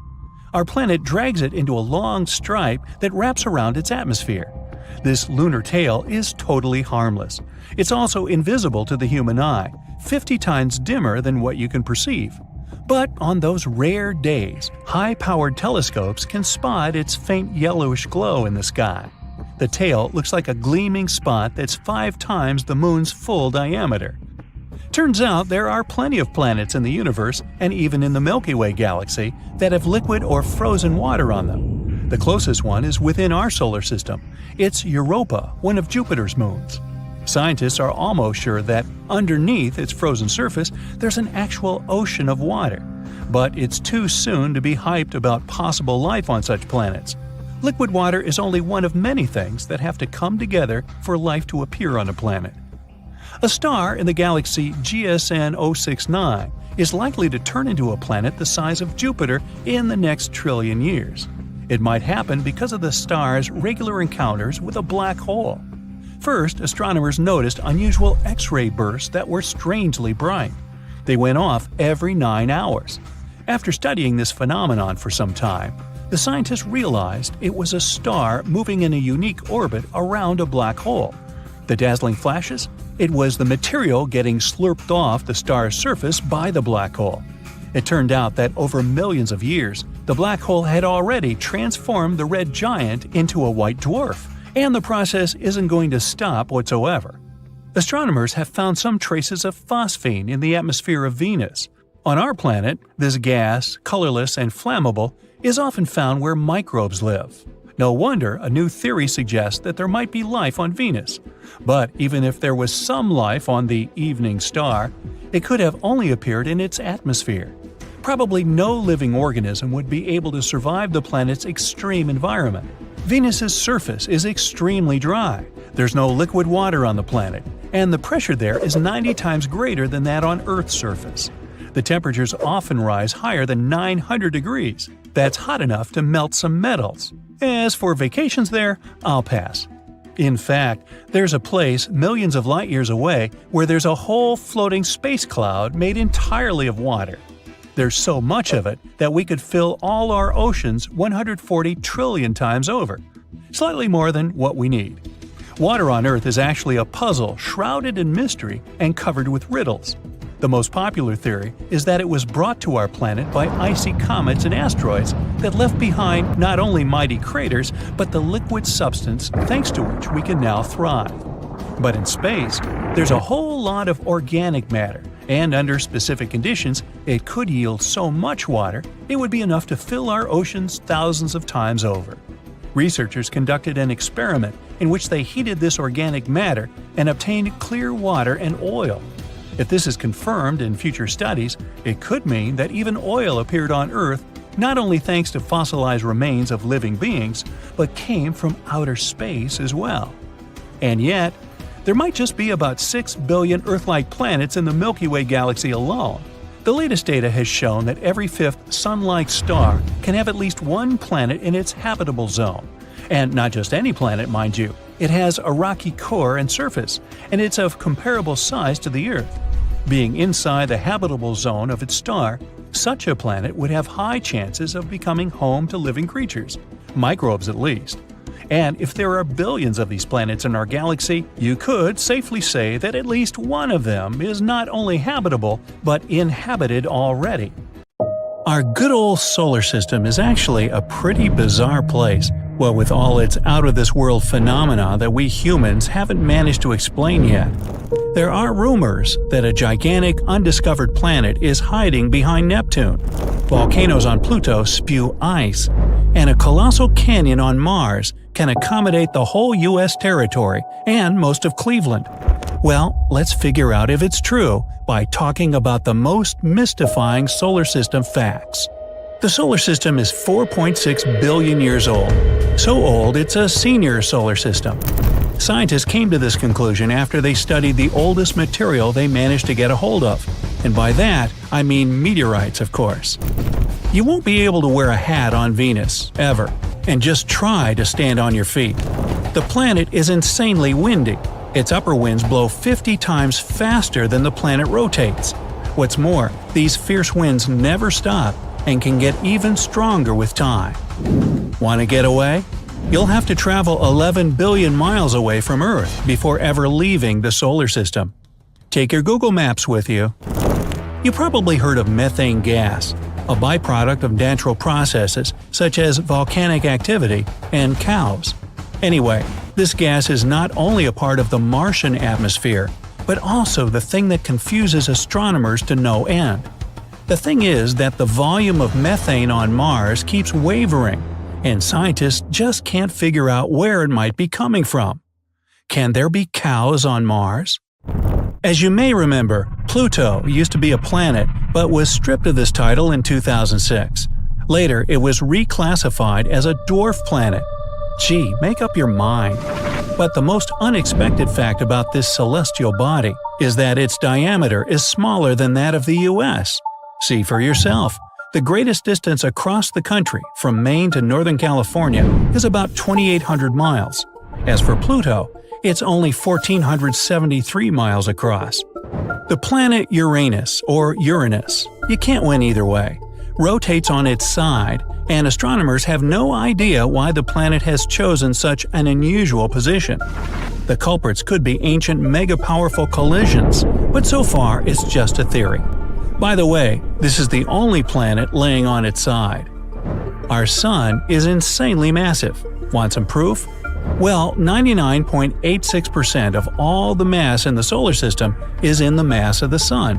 In particular, the hydrogen and helium it's made of. The remaining 0.14% is mostly the mass of the solar system's 8 planets. Earth might not be the only tectonically active planet in the solar system. Astronomers have spotted some landforms looking like cliffs on Mercury. If it's so, the tectonic activity could explain the rapid shrinking of the planet. In most sci-fi movies about space, the main character gets into an asteroid belt and must dodge countless rocks that threaten to damage their spacecraft. Well, sorry to disappoint, but that's nothing like the real thing. The only asteroid belt astronomers know about is located between Mars and Jupiter. There are thousands of asteroids in this region, but they're so widely spaced that the chance of collision is next to nothing. You just ruined it. Sorry. Behind the orbit of Neptune lies the mysterious Kuiper Belt, filled with massive icy objects. The most curious thing about this space formation, though, is that scientists can't explain the pattern of its movement. The only explanation they have is that Neptune might be hiding a ginormous planet from our sight. This hypothetical planet has already got the name Planet 9, and all we have to do is wait until its existence is confirmed. Or not. Volcanoes on Earth are as different from those on Pluto as fire and ice, and I mean it. While we have volcanoes spilling lava on our planet, the volcanoes on Pluto spit ice. When frozen water expands, and this enormous pressure builds up until one day, bang, the ice erupts. In the process, a new cryovolcano gets formed. One of Saturn's moons, Lapidus, has a unique color. It's two-toned. One of its hemispheres is light and the other is eerily dark. Scientists haven't figured out this mystery yet. There's another weird thing about Pluto, or rather, about its atmosphere. First, it rises way higher above the surface of the dwarf planet than, for example, the Earth's atmosphere. What's more, the atmosphere on Pluto has more than 20 layers, and all of them are super cold and very condensed. We live inside the Sun. No, I don't mean that we're inhabitants of the red-hot ball of light approximately 93 million miles away. The thing is that the Sun's atmosphere stretches far beyond its visible surface, and our planet is right within its reach. In fact, it's the gusts of solar wind that create the breathtaking phenomenon known as the northern and southern lights. The ocean on Jupiter is larger than any other on the rest of the solar system's planets. But wait, it's not the type of ocean you're thinking about. The one on Jupiter isn't made of water. This mesmerizing thing consists of metallic hydrogen, and its depth is a staggering 25,000 miles, which is almost the same as the circumference of the Earth. The Sun's atmosphere is hotter than the surface of the star. While on the surface, the temperature reaches 10,000 degrees Fahrenheit, the upper atmosphere heats up to millions of degrees. Scientists suspect that explosive bursts of heat from the Sun may have something to do with this unique phenomenon. People came to know about Saturn's beautiful rings in the 1600s, but only recently it became apparent that Saturn isn't the only ringed planet. All the gas giant planets, Uranus, Neptune, and Jupiter, have rings of their own, but they're thin and almost impossible to see. As for Mars, Venus, and Earth, they're made of rocky materials and have no rings whatsoever. In our solar system, most planets spin counterclockwise, but not Venus. This rebel planet decided to spin clockwise, and scientists are still trying to figure out why. By the way, why do planets rotate in general?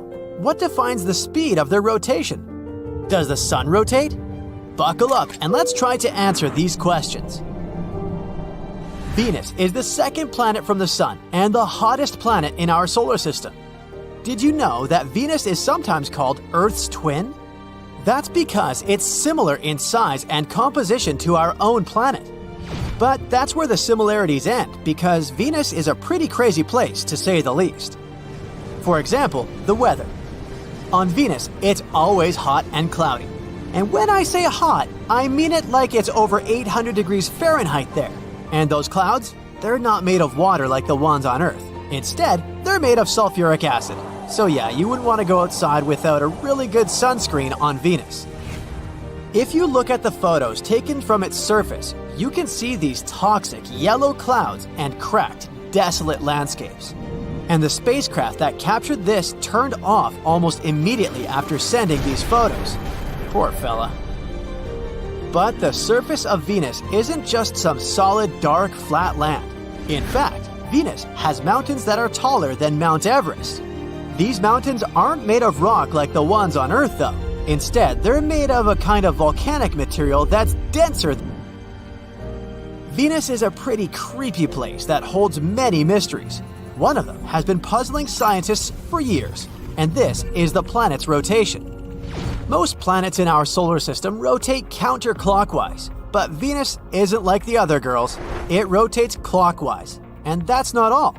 It also rotates around the Sun faster than it rotates around itself. In other words, a year on this planet passes faster than a day. It's almost like Venus made being quirky its life mission. But why is that? Well, scientists have a few theories. The most popular theory says that Venus was actually spinning counterclockwise like the other planets, but then something happened to flip it around. And what could that something be, you ask? A planet-sized object. Yep, astronomers believe that something huge once collided with Venus, causing it to spin in the opposite direction. You can imagine this like a cosmic billiard shot, with this mysterious huge object being the cue ball and Venus being the target ball. But we can't actually say that Venus is spinning the wrong way. There's no such thing as a wrong direction of spin in the universe. This is actually called the retrograde rotation. This is when a planet rotates in the opposite direction to its orbit around the Sun. Venus, for example, has a retrograde rotation, which means that the Sun rises in the west and sets in the east on that planet. So now, when the horoscope says something like Mercury in retrograde, you'll know what it means. Oh, but Venus isn't the only weird one in our solar system. There are definitely some wacky ways that planets can rotate. For example, Most planets in our solar system spin around an imaginary line called an axis. This axis is usually straight up and down in relation to the planet's orbit around the Sun. However, some planets like Uranus have a tilted axis, which means it's almost on its side in relation to its orbit. This tilt causes the planet's poles to be nearly in the same place as its orbit. The result? As the planet orbits the Sun, different parts of it receive different amounts of sunlight, causing extreme seasonal variations. For example, one pole might experience continuous sunlight, while the other is in complete darkness for a long time. Uranus is the only planet in our solar system that rotates on its side. Scientists think that it could repeat Venus's history. Once upon a time, a large impact knocked Uranus off its original axis of rotation, causing it to tilt at an angle of 98 degrees. We should be grateful for Jupiter. Its crazy gravity pulls all the asteroids and protects us from such collisions. All this is somewhat similar to tidally locked planets. Imagine going on a date with a planet, but instead of being charming and mysterious like you'd hoped, it's just staring at you with the same face all night long. That's basically what it's like to hang out with a tidally locked planet. Tidally locked planets are planets that rotate around their axis at the same rate that they orbit their star. This means that the same side of the planet always faces the star, while the other side is in permanent darkness. Being tidally locked can have some weird effects on the planet's climate and weather. The side facing the star can become extremely hot, while the other side can be incredibly cold. The atmosphere on the planet can also get pretty wild, with strong winds blowing from the hot side to the cold side. And it doesn't have to be planets only. Our moon also works this way. Did you know that we always see only one side of the moon? That's because it's tidally locked to the Earth. What would happen to us and our planet if it became as big as the Sun? The diameter of the Earth is 8,000 miles.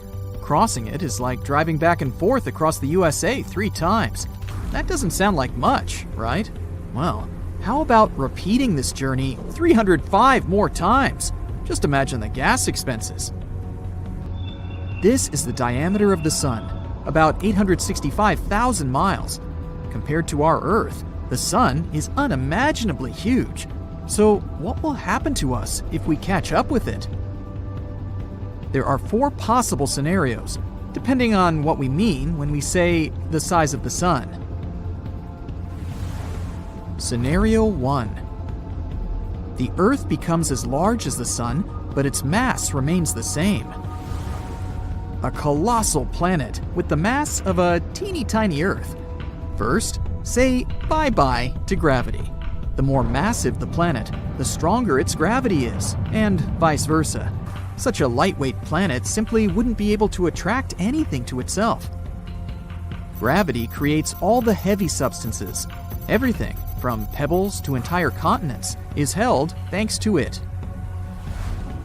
I believe you've already guessed what would happen without it. We'd all turn into dust particles.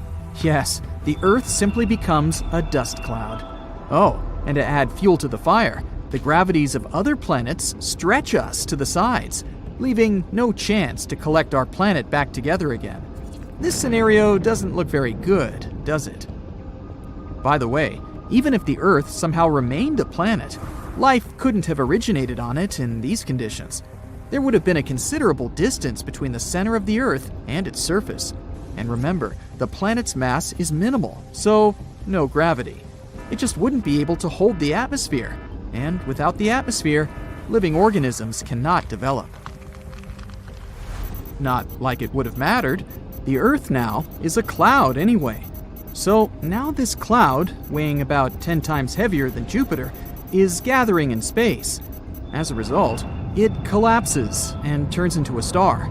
Say hi to the new Sun. Scenario 2. This works both as a separate scenario and as a result of the previous one. The Earth becomes as large as the Sun and gets its mass. Now we have 2 suns. We become a so-called binary star system. You know what that means. It's time to destroy our entire solar system. Imagine having two centers of mass in one system. The planet's orbits become unstable, perturbed by such a sudden change. Once they get closer to our ex-Earth, they collapse immediately, either from tidal forces or the ex-Earth's impact. Yes, even gas giants. Looking at you, Jupiter. Do you know which one survives and finally gets its revenge on us? Pluto. It would probably be the last remaining X-planet in the entire system. It's too far away to notice any changes, except for an increase in the mass of the center of the system. So Pluto's orbit comes closer to our two-star system, and that's it. The Earth and the Sun would have to accept that Pluto would be their only friend now. The protoplanetary disk that formed our system billions of years ago doesn't exist anymore, so no more planets can be created in our system.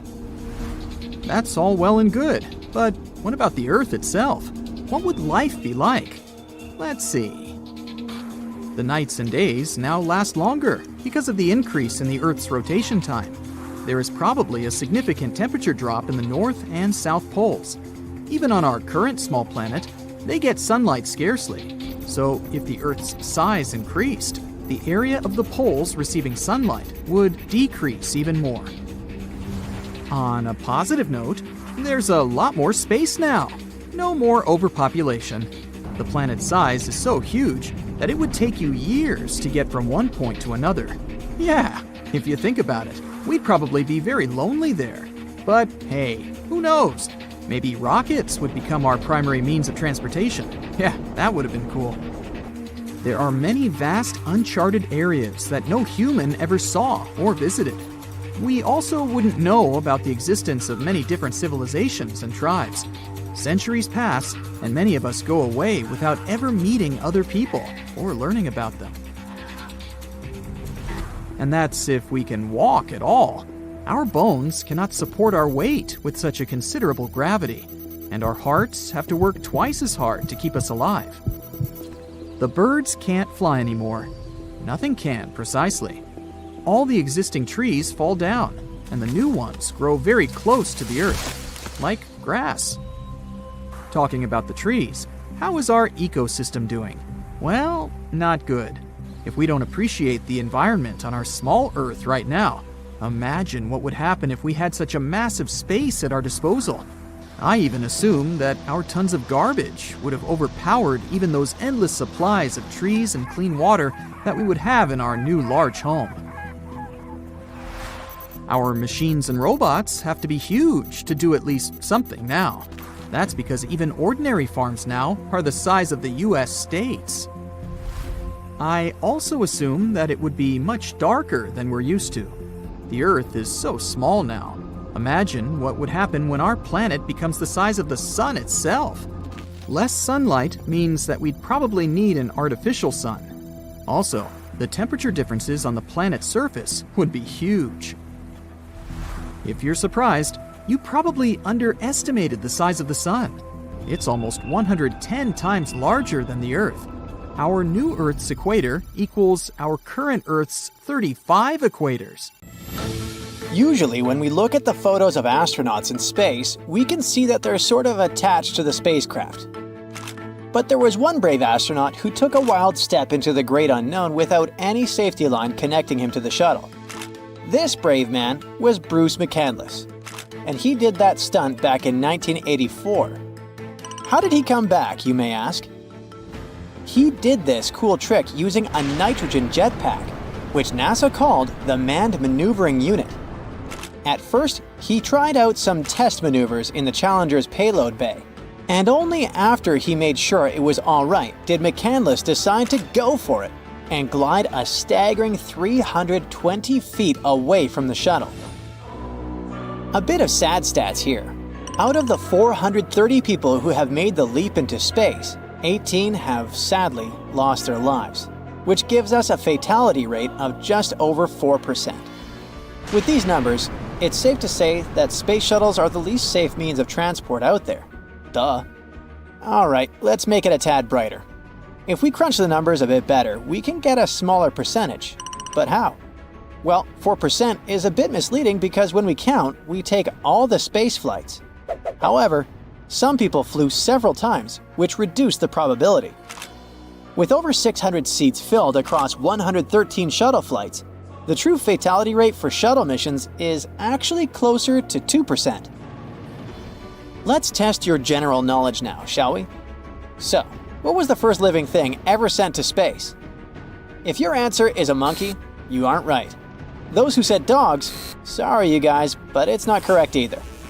On the 9th of July, 1946, fruit flies became the first living creatures to make it to space during a suborbital V-2 rocket flight. Then, on the 20th of February, 1947, these little guys safely returned from their journey, opening the door for future human space exploration. Before, we sent to space mammals like the rhesus monkey, Albert II, in 1949, or the famous space dogs. Scientists spent a lot of time studying fruit flies to see how they reacted to radiation and the conditions of space travel.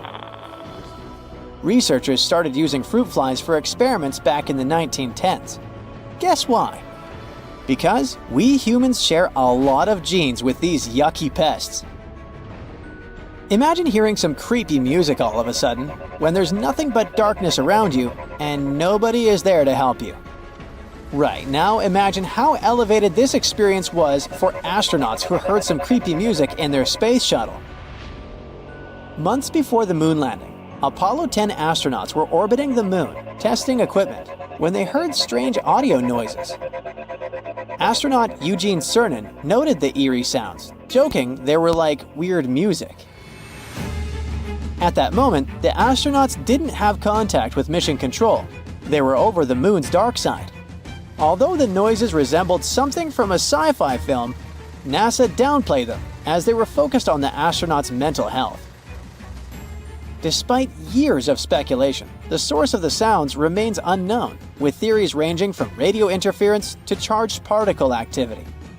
Cernan later remarked that they didn't take it seriously and didn't report it after the mission.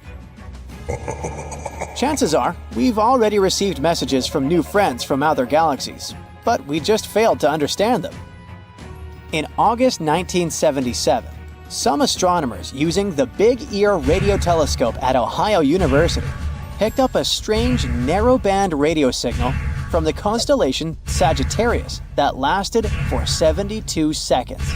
The signal buzzed at a frequency of 1,420 megahertz, which is significant because it matches the natural emissions from hydrogen. This frequency had been flagged by scientists almost 2 decades earlier as a likely choice for extraterrestrial civilizations trying to reach out to us. They dubbed it the WOW signal after one of the astronomers wrote "WOW" on their printout.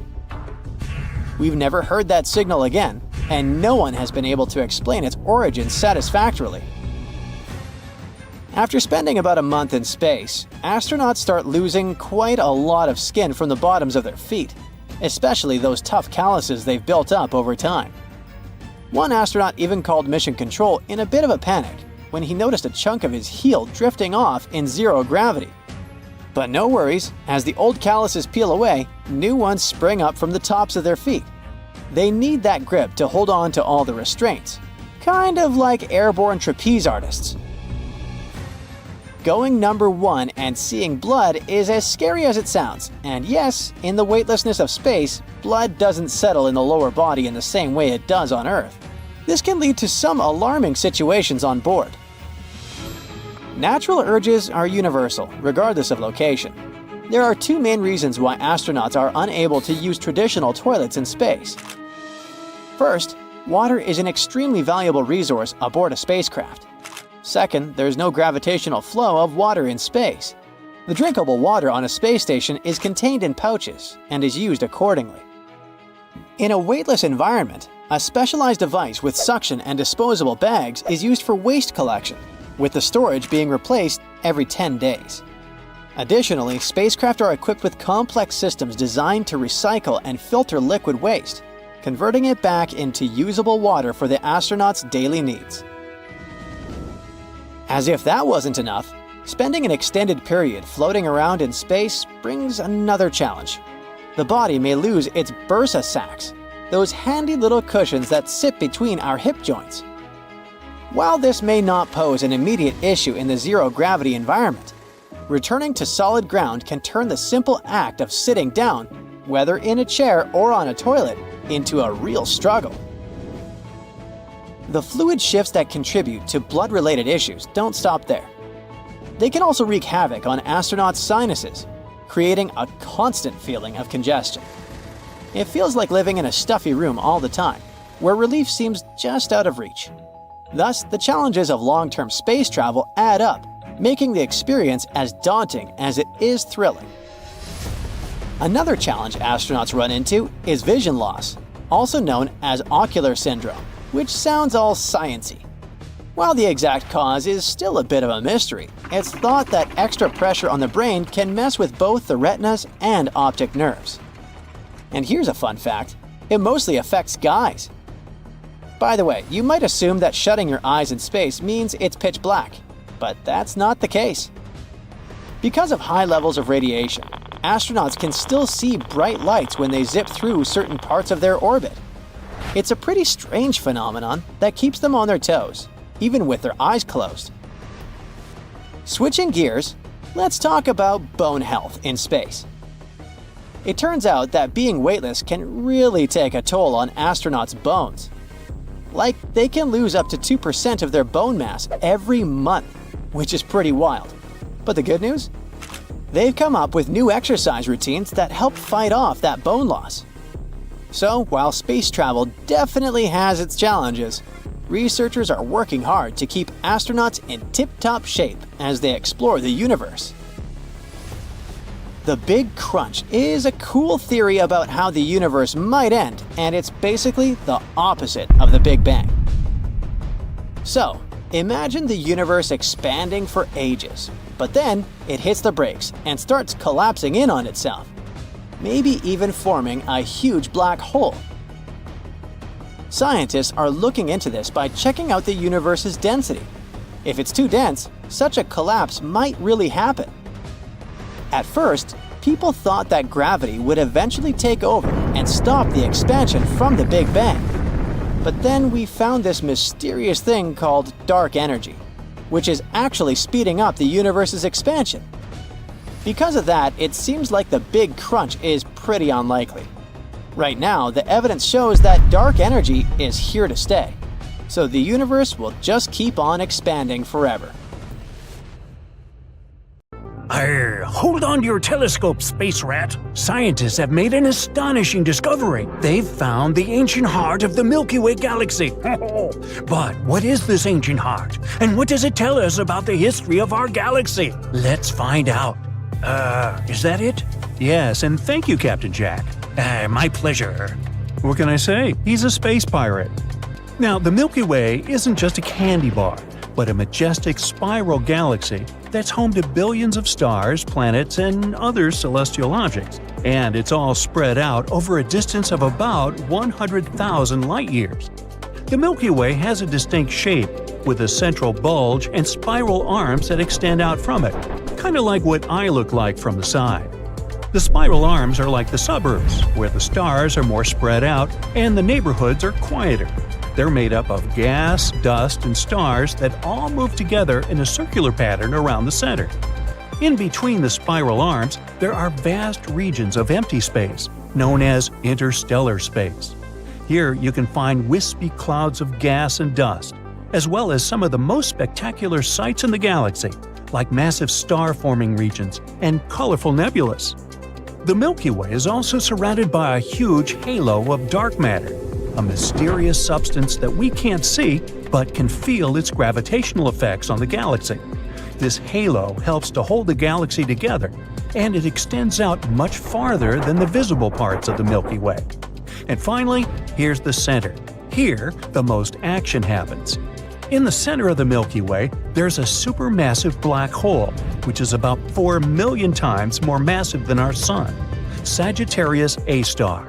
This black hole is responsible for some of the most energetic events in the galaxy, like the emission of powerful jets of energy. Remember the famous first photo of a black hole that flew across the internet? It was Sagittarius A star. We managed to capture this black hole because it's the closest one to us. All in all, the center of the Milky Way is full of stars that are tightly packed together, forming a dense cluster. And it was here that astronomers recently made a new epic discovery. The heart of our Milky Way galaxy has been found, and boy oh boy, is it an old-timer. Hey, who are you calling an old-timer? Now, a team of brilliant scientists have found a cluster of 18,000 stars, born right after the Big Bang. Together, they form the ancient nucleus of our Milky Way. These stars date back to a time when our galaxy was just a wee little baby, a mere collection of proto-galaxies, huddling together to form a bigger and better thing. The scientists called it the poor old heart of our Milky Way. Can you believe it? These ancient stars are over 12.5 billion years old. And yeah, maybe they account for a mere 0.2% of our galaxy's total mass. But that doesn't matter. These stars are the building blocks that form the core around which all the other stars and planets took shape. But how exactly did they become this heart of the galaxy? How did they form? And how did we discover all that? To answer these questions, we'll have to plunge into the past, a very, very distant past. Once upon a time, about 14 billion years ago, there was the Big Bang. Our universe was born. At first, it was incredibly hot, but as time passed, things started to cool down and tiny pockets of gas began to clump together due to the force of gravity. These were the first galaxies. The Milky Way is one of these galaxies. It also started as a small clump of gas and dust, but over time, it began to take shape. The very first stars, protostars, began to form within the clouds, and their gravitational pull caused more stuff to come together. This process continued for millions of years until the Milky Way was formed. But to learn the history of our galaxy in more detail, we need to find these protostars, and this is far from an easy task. Researchers have discovered the ancient heart using a neural network to analyze data from the European Space Agency's Gaia mission. The Gaia telescope is a space observatory launched by the European Space Agency in 2013. Its job is to map the position and movement of more than 1 billion stars in the Milky Way galaxy. 1 billion stars! That's like counting every grain of sand on a beach. It's a huge job, but Gaia is up to the task. So, how did they do it? The telescope has 2 cameras that take pictures of the sky at the same time. These cameras are so powerful that they can detect stars that are 1 million times fainter than those visible to the naked eye. Gaia takes many pictures of each star, and this allows us to track their movements with incredible precision. Thanks to the data collected by Gaia, astronomers are learning more about the structure and history of the Milky Way.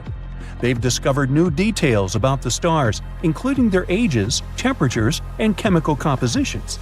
Gaia is also helping astronomers search for exoplanets, or planets that orbit stars outside of our solar system. So, for this research, astronomers used Gaia and the most accurate 3D map of the Milky Way ever compiled. They had to analyze around 2 million stars to find the primordial group. One way that astronomers can determine the age of stars is by looking at its brightness and temperature. This way, they study a brief phase of stellar evolution known as subgiants. But imagine searching through the huge center of the Milky Way for the tiniest group of stars that are older than 12.5 billion years. This is like searching for a needle in a haystack. Luckily, they had a trump card up their sleeve: metals. You see, in the early universe, the cores of these stars were so hot and dense that they were able to smash atoms together to form heavier elements. These heavier elements are called metals in astronomy, even though they're not really metals like the ones we're used to. The more massive the star, the more metals it can create during its lifetime. When the life of the first stars came to an end, they made a big boom and scattered these metals all around. Metals mixed with other gases and joined the newborn stars, and so on. As time passed and the universe got older, more and more generations of stars formed, each one richer in metals than the last. Can you guess what that means? The older the stars, the less metals they should have. So now it was time for some galactic archaeology.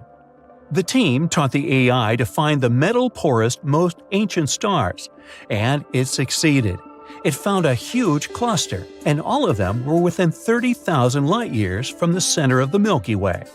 Then they separated out the stars that formed the ancient heart from the stars that originated in a dwarf galaxy.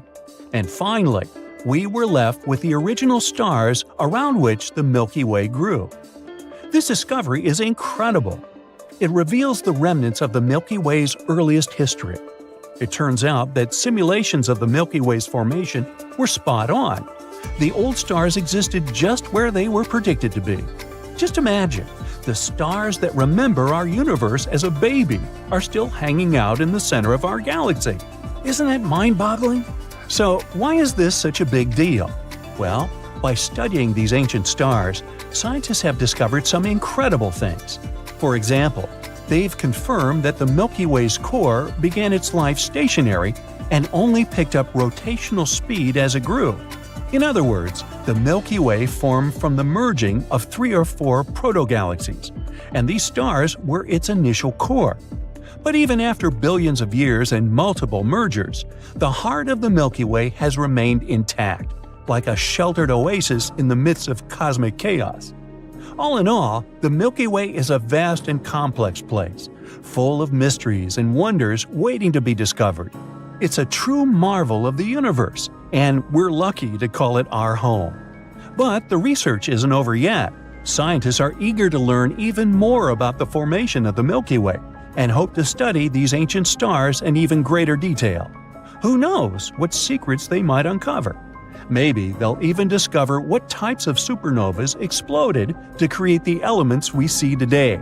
So, get ready, Space Rat. The adventure is just beginning. Arr! Perhaps we've all stopped to think at one point about what it would be like to live on another planet. I know I've had days like that. Gotta get away. And maybe even interact with other types of creatures that already live somewhere else in space. These days, such ideas sound more like something from a science fiction book.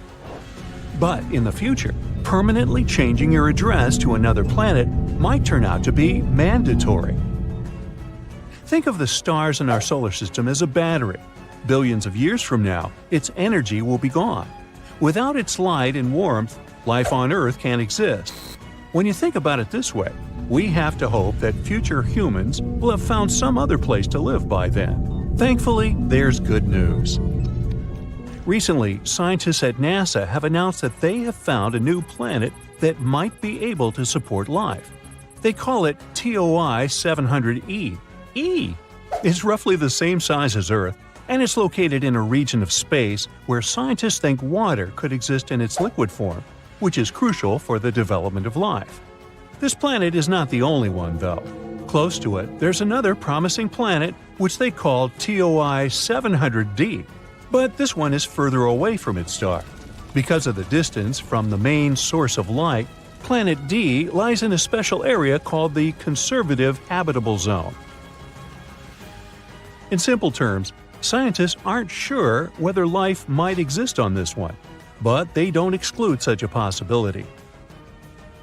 Planet E is in the optimistic zone, which means that it's possible that it has water and even an atmosphere. Hey, at least we have some options.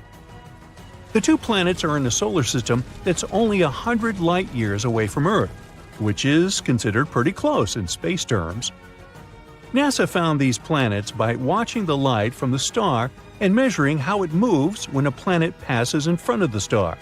This is the first time that NASA has found a solar system with multiple planets that could have life. So far, scientists have found over 5,000 exoplanets, and they think there could be at least 10,000 more. Specialists at NASA are looking into the ways to figure out if any of these planets could harbor life. But they also say we might find forms of life we don't expect to see, and that we should be open to other possibilities. That's because we only know about what life can be by looking at our own planet. Sure, everything sounds enticing so far, but don't pack your bags just yet. As appealing as these new planets might sound, there's still one problem: getting there. Scientists have been researching for decades how people can stay in space and thrive for long periods of time. And history tells us it's no easy project. Back in 1962, John Glenn became the first American to orbit our planet. To circle Earth a mere 3 times, he had to go through months of technical and physical preparations. These days, advanced technologies help us investigate Mars better, and scientists have figured out that there is water and materials on the red planet that may be useful to people.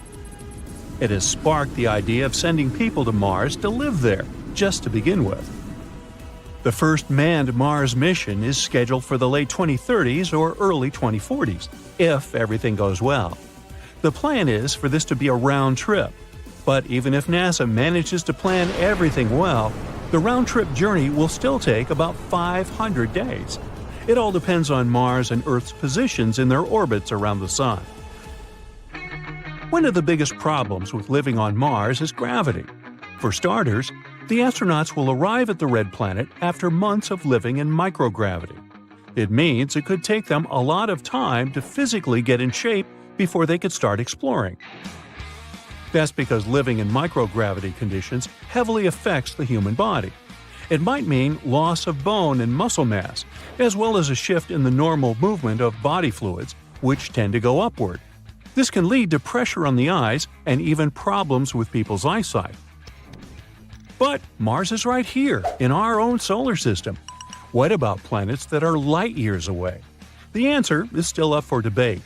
It may sound cool to travel really fast, like at the speed of light. So far, scientists believe it's not possible. Sure, we may have been able to create airplanes that travel faster than sound, supersonic aircraft, but it's not the same. There's quite a difference, actually. Light is about 1 million times faster than sound. Traveling at the speed of light would mean we could go from Earth to the Moon in 1 second, or from Los Angeles to New York in less than the blink of an eye. But what stops us, though? Some say it's energy. It may be possible to make something go really fast, but it'll take a whole lot of energy. In this case, engineers will need to find new ways to make things move in space. Right now, rockets use fuel that is similar to the gasoline you use in your car. But that's not very efficient when it comes to space travel. Other ways to push a spacecraft include using electric or magnetic forces. One promising idea is using a solar sail, which is like a large thin sheet of plastic that can be pushed through space by sunlight. Some spacecraft have already used solar sails, and scientists think they could go up to about 10% of the speed of light. If other planets in our solar system turn out to be inhospitable, and we can't invent spaceships that move fast enough, we might still have a choice. Secret Option C. It was first proposed by a scientist who wrote an interesting study about a special type of planet. It suggests that we might not need spaceships to move around and escape problems on our own planet. We could use planets that are not orbiting a star. They're called rogue planets. Ooh. Instead of gravitating toward a star, these lonesome space objects simply drift alone through space, doing their own thing. Think about it this way. Moving to Mars is like moving to an already furnished house. Regardless of how nice it would be, you would still have to adapt to it. You'd have to get used to how much light gets in through the windows every day, and to climbing up and down the stairs to get to the living room.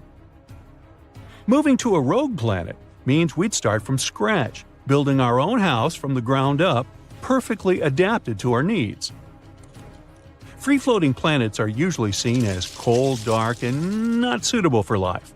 But if they have underground resources, they can be useful. They offer a constant surface gravity, a lot of space, and resources. They can also provide water and protection from space radiation. If we become an advanced enough civilization, we might be able to control the planet and even create new types of energy. So the next question would be where we could find such a rogue planet. It's hard to know how many of these there are in the universe, but scientists have found a bunch of them in one region of the Milky Way galaxy. Some rogue planets have been kicked out of their own solar systems because they were bad. No, not really. It was because of gravity. while others might have formed on their own. Either way, we don't want rogue planets to get too close either, at least not in the near future. The chances of a rogue planet entering our solar system are extremely low. But if it did, it could mess things up for us. Depending on its size, a rogue space object might divert other planets off of their course around the Sun, which could alter their exposure to light and warmth. And if it crashes into the Earth, well then that would be a bad thing too. TRES-2b, or not to be, is a planet where night never ends. And it's not your regular night with stars shining in the beautiful skies. Here it's pitch dark and scorching hot. TRES-2b is a gas giant, roughly 1.5 times more massive than Jupiter, and its surface absorbs light better than charcoal. It might also have a faint dark red glow because of its burning air, which is as hot as fresh lava. Lovely. In the star system of 55 Cancri, there are 5 planets, 4 of which are gas giants similar to Jupiter and Saturn. But the 5th one, or rather the first because it's closest to the star, is different in a most horrible way. 55 Cancri e is so close to its sun that half the planet's surface is a literal ocean of molten lava. The other half is in eternal darkness because it never sees the sun. The planet is always turned to its star on one side, and between the scorching and the dark, there's the twilight zone, a thin strip of gloomy nothingness. That's a getaway spot. HD 189377b, oh, I'm not going to say that again, is the only exoplanet in the orbit of its star, and at first glance it looks quite pretty, blue and white swirls making up wondrous patterns on the surface. But these pleasant colors actually come from hard silicate particles in the planet's atmosphere, which means it rains glass here. But the worst is that winds reach the speed of 5,400 miles per hour, or almost Mach 7.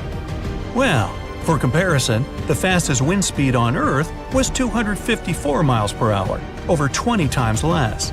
Thus, the glass falling from the sky travels horizontally at hypersonic speeds, shredding everything in its path. Better duck. The next system, whose name I won't even try to pronounce, this one, has 3 exoplanets, which are all being slowly destroyed by their own star. It happens because that star is not a regular. It's a pulsar, a rapidly spinning core of an exploded star. It creates powerful electromagnetic pulses in several directions while rotating at several thousand times per second. As a result, the planets orbiting this deceased star are slowly being eaten away and will eventually disappear entirely. Kepler-70, hey, I can say that one, is a hot blue dwarf star that exploded into a red giant some 18 million years ago. At the time, it was orbited by at least 2 planets, the closer of which was a Jupiter-like gas giant. Its name was Kepler-70b, and it still exists, but the overgrown star consumed it and transformed it into a blazing hot rocky world. Right now, it's one of the hottest planets ever discovered. Its temperature is higher than the surface of our Sun. It was lucky to survive spending time inside the star, but it's evaporating now and will probably be no more in the near future. WASP-12b is one of the weirdest and saddest planets out there. The enormous gravity of its star, combined with the planets consisting mostly of gas, result in the star slowly devouring its protege. So pal, what's eating you? My mother. WASP-12b has already taken the form of an egg, stretched toward its merciless sun, and it's unable to do anything with its condition. In another 10 million years, the planet will inevitably succumb to the voracious star's appetite. Hey, you asked. If you ever wondered what it's like to walk on ice and hot coals at the same time, Gliese 436b is a planet that would give you a vivid example. Being extremely close to its sun, the Neptune-sized exoplanet boasts temperatures hotter than a blazing oven, and yet it's covered in ice, which burns incessantly. This ice is much denser due to the enormous gravity of the planet, staying solid even under extreme conditions and not melting away. No list of frightening worlds could do without mentioning Venus, the Earth's evil twin. The second planet from the Sun has an atmosphere so thick and full of clouds that its surface is much hotter than that of Mercury. Volcanic eruptions constantly thrash Venus. Its gravity is almost 100 times stronger than ours, and those clouds I mentioned are not made of water but of sulfuric acid, which condenses and rains down on the ground, adding to the inferno. But even if you were brave, or crazy, enough to try to pass through these clouds, you probably couldn't. The winds up there are as strong as some of the most powerful hurricanes back on Earth. Here we have a very long name for a very, very cold planet. Although the host star is not too far away, it's a small and rather cool red dwarf, whose light and heat barely even reach the planet. The temperatures out there fall as low as minus 370 degrees, which is only marginally warmer than absolute zero. The exoplanet is thus dark, gloomy, and covered in eternal ice that never thaws. I thought I thaw that thumbworth. Still, if it has a rocky core, it might generate some heat, so there's a chance that deep below the frozen surface, some unknown alien things might lurk. Dimidium, located roughly 50 light-years away from our solar system, is a planet hostile to any living thing on many accounts. It's tidally locked to its sun, which means one of its sides is always facing the star, while the other is always turned away. The hot side is heated to over 1800 degrees, perpetually blown over with winds reaching 600 miles per hour. And that's winter. Well, actually, I don't know that. Despite Dimidium being a gas giant, it has a large amount of iron in it, which melts and evaporates in the atmosphere, creating clouds. And when those cool down, they fall on the surface in the infernal rain of molten iron. That'll test your mettle. Oxygen is usually viewed as an element that might bring life to a planet, but this is definitely not the case for Osiris. Scientists were shocked to find oxygen on this planet, or rather around it, because it's 8 times closer to its star than Mercury is to the Sun. This extreme distance makes Osiris a living melting pot, where anything that could burn will. It's also responsible for a very short orbit of the planet around the star. A year on Osiris is just 3.5 days on Earth. To boot, the atmosphere of the planet is constantly blown and melted away by the heat from its sun. Vacation? Nah, let's keep looking. Karat Exo 3b is neither as hot nor as cold as some of the others on this list, but it's terrifying in its own more insidious way. It's a gas giant similar in size to Jupiter, yet 20 times denser.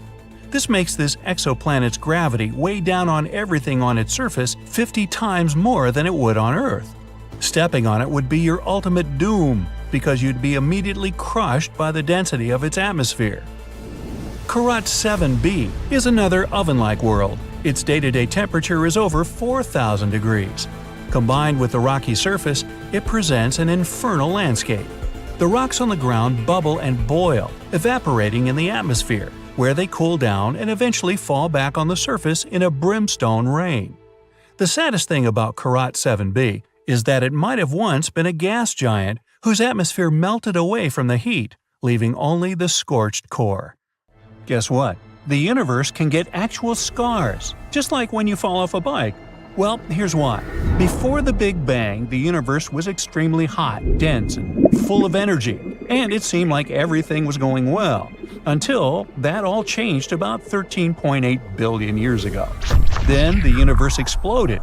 After the blast, it expanded incredibly quickly. Our human brain can't even perceive how fast that expansion was. Sometime later, the universe started cooling down. As it did, giant, terrifying scars cutting through space-time appeared all over the place.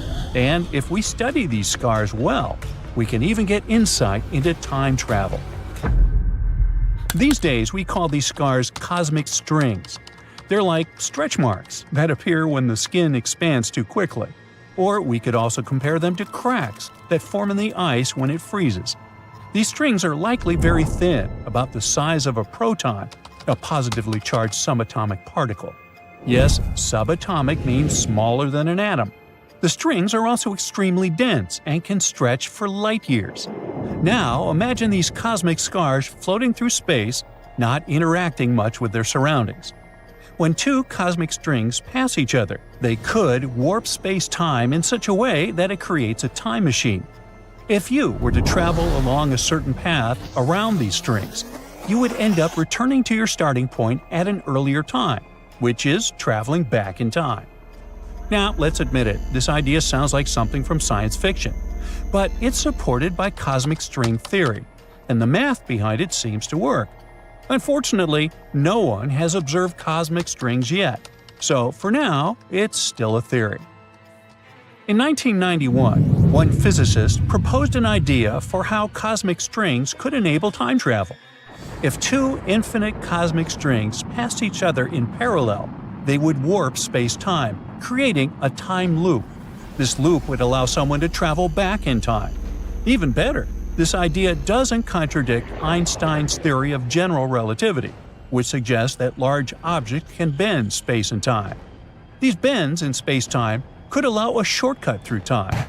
His now well-known concept of closed time loops also helps explain how wormholes might work. So, a wormhole is basically a theoretical tunnel connecting one place in space to another. Some people believe that by using such tunnels, we could create shortcuts for incredibly long journeys through the universe, which would allow us to visit other star systems and galaxies. So let's say you manage to create a wormhole and even accelerate one of its ends to near the speed of light, and then you send it back to where it came from. Well, at that moment, those two ends are not synced anymore. One is in the past, while the other is in the future. And if you somehow manage to walk between them, you'd be time traveling. You could do something similar by placing one end of the wormhole near a powerful gravitational field, like a black hole, and keeping the other side near a weaker gravitational force. This way, according to the theory of relativity, time would pass more slowly nearer to the strong gravity side, and it would allow a particle or another chunk of mass to remain in the past relative to the other side of the wormhole. At the same time, if you decided to create a wormhole, you'd have to keep in mind that they are super dangerous. They might collapse all of a sudden. They're likely to be highly radioactive, or you could come into contact with toxic exotic matter inside. But let's get back to the math behind the cosmic string time machine idea. Admittedly, it is solid, but it doesn't mean such a time machine is possible yet. To use this way of time travel, we'd need to reach near light speed, and it might be impossible. According to Einstein's relativity, the faster an object travels, the more energy it needs to continue speeding up.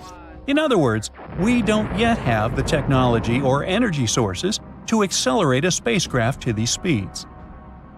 The idea of two infinite cosmic strings is also questionable because we can't create something that's infinitely long. So, while this time travel model is mathematically sound, the infinite nature of the strings would make this exact model impractical. At the same time, some scientists still believe that cosmic strings are a better possibility than most other models, like wormholes. In any case, before we can start considering time travel, we need to discover cosmic strings. Luckily, there's a group of astronomers working to detect low-frequency gravitational waves by measuring signals from a type of star called a pulsar. Now, pulsars send out regular pulses of radio waves, and by measuring small changes in the timing of these pulses, scientists can detect subtle shifts in space-time. Those changes are caused by gravitational waves, which are ripples in space-time. Now, so far, we've only detected gravitational waves coming from black holes. But in 2020, there was one strange signal that didn't look like it came from black holes. It could be coming from cosmic strings. And here, we need to mention string theory. According to it, the universe is made up of more than just the four dimensions of space-time. There are additional dimensions that are hidden from us. Plus, the basic building blocks of the universe aren't particles, but tiny vibrating strings. These strings can vibrate at different frequencies to create different fundamental particles. These strings, from string theory, could have stretched out during the early universe and become the very cosmic strings we've discussed. In the coming years, we might get more information about them from a space-based gravitational wave telescope called LISA. It's supposed to launch in 2035. But if the signals picked up in 2020 really came from cosmic strings, it could mean a huge breakthrough in physics. In this case, string theory would become the right framework for understanding the universe. It would completely change the way we think about the building blocks of our reality. On the other hand, even if the signals don't turn out to be from cosmic strings, this discovery would still be important. It would give scientists more information on what cosmic string signals might look like in the future. And while we're not yet at the point of time travel, the discovery of cosmic strings could take us one step closer to understanding the mysteries of the universe and maybe even the possibility of traveling through time. Now, time travel is a popular theme in science fiction, but in fact, moving forward in time happens naturally. Right now, you are traveling into the future at a steady rate of 1 second per second. However, scientists have discovered that this rate can change depending on speed and gravity. Einstein's special theory of relativity explains that time slows down as an object moves faster. The closer you get to the speed of light, the more slowly time passes for you, compared to someone who isn't moving at all. The general theory of relativity adds another factor: gravity. The stronger the gravitational pull, the more slowly time moves. Near massive objects, such as the surface of a neutron star, black hole, or even Earth, time runs more slowly than it does far away from these space objects. If someone were to stay near the edge of a black hole, where gravity is incredibly strong, only a few hours might pass for them, while thousands of years would go by for people on Earth. If they returned, they would have effectively traveled into the future. This is a real and scientifically proven effect. A real-life example of time travel, though on a tiny scale, can be witnessed in space missions. For example, this cosmonaut spent a total of 748 days aboard the space station Mir during 3 separate missions. Because Mir was moving at high speeds relative to Earth, it experienced time dilation. As a result, he aged 0.02 of a second less than had he stayed on the ground. Now, this difference may seem tiny, but it shows that time moves differently depending on speed and location. But while traveling to the future is scientifically possible, traveling to the past is much more complicated and controversial, and leads to logical paradoxes. Imagine you throw a billiard ball into a time machine. It travels to the past and collides with its earlier self. This prevents the ball from ever entering the time machine in the first place. A contradiction. Scientists have found an invisible star at the Milky Way center, a star that helped our galaxy be born. 26,000 light-years away, in the galactic center, a massive, invisible object started spreading everywhere, and you don't even know that you're breathing it right now. It all started in the 70s, when an astronomer named Vera Rubin was studying the Andromeda Galaxy. She decided to check whether stars move in a predictable way. Now let's say you're spinning a ball on a string around yourself. The closer the ball is to you, the faster it moves in a tight circle. But if you let the string out longer, the ball moves more slowly in a bigger loop. That's how gravity works. And the same goes for planets. The closer ones, like Mercury, zoom around quickly, completing their orbits in months. The far ones, like Neptune and Saturn, take their time, decades, to make one rotation. The stars themselves should orbit the centers of their galaxies the same way. The closer ones move fast, the farther ones are slower, right? But when Vera measured the speeds, she saw something impossible. They weren't slowing down. The faraway stars were moving just as fast as the ones near the center. By all logic, the galaxies should have torn themselves apart, but they didn't. And that meant something was holding them together, something undetectable, some massive invisible object in the galactic center warping reality without ever revealing itself. So she checked over and over with different galaxies. This wasn't a fluke, it was happening everywhere. Rubin had accidentally uncovered proof that galaxies were drowning in something far heavier than all the stars, planets, and gas in our entire universe combined. It was holding us with ghostly hands. Astronomers called it dark matter because it doesn't glow, doesn't reflect light, doesn't seem to interact with anything at all. It's just there. But all the calculations show us that it exists, and not merely exists, but makes up 85% of all the mass in the universe. We know that it sculpted galaxies. Without it, the world as we know it wouldn't exist.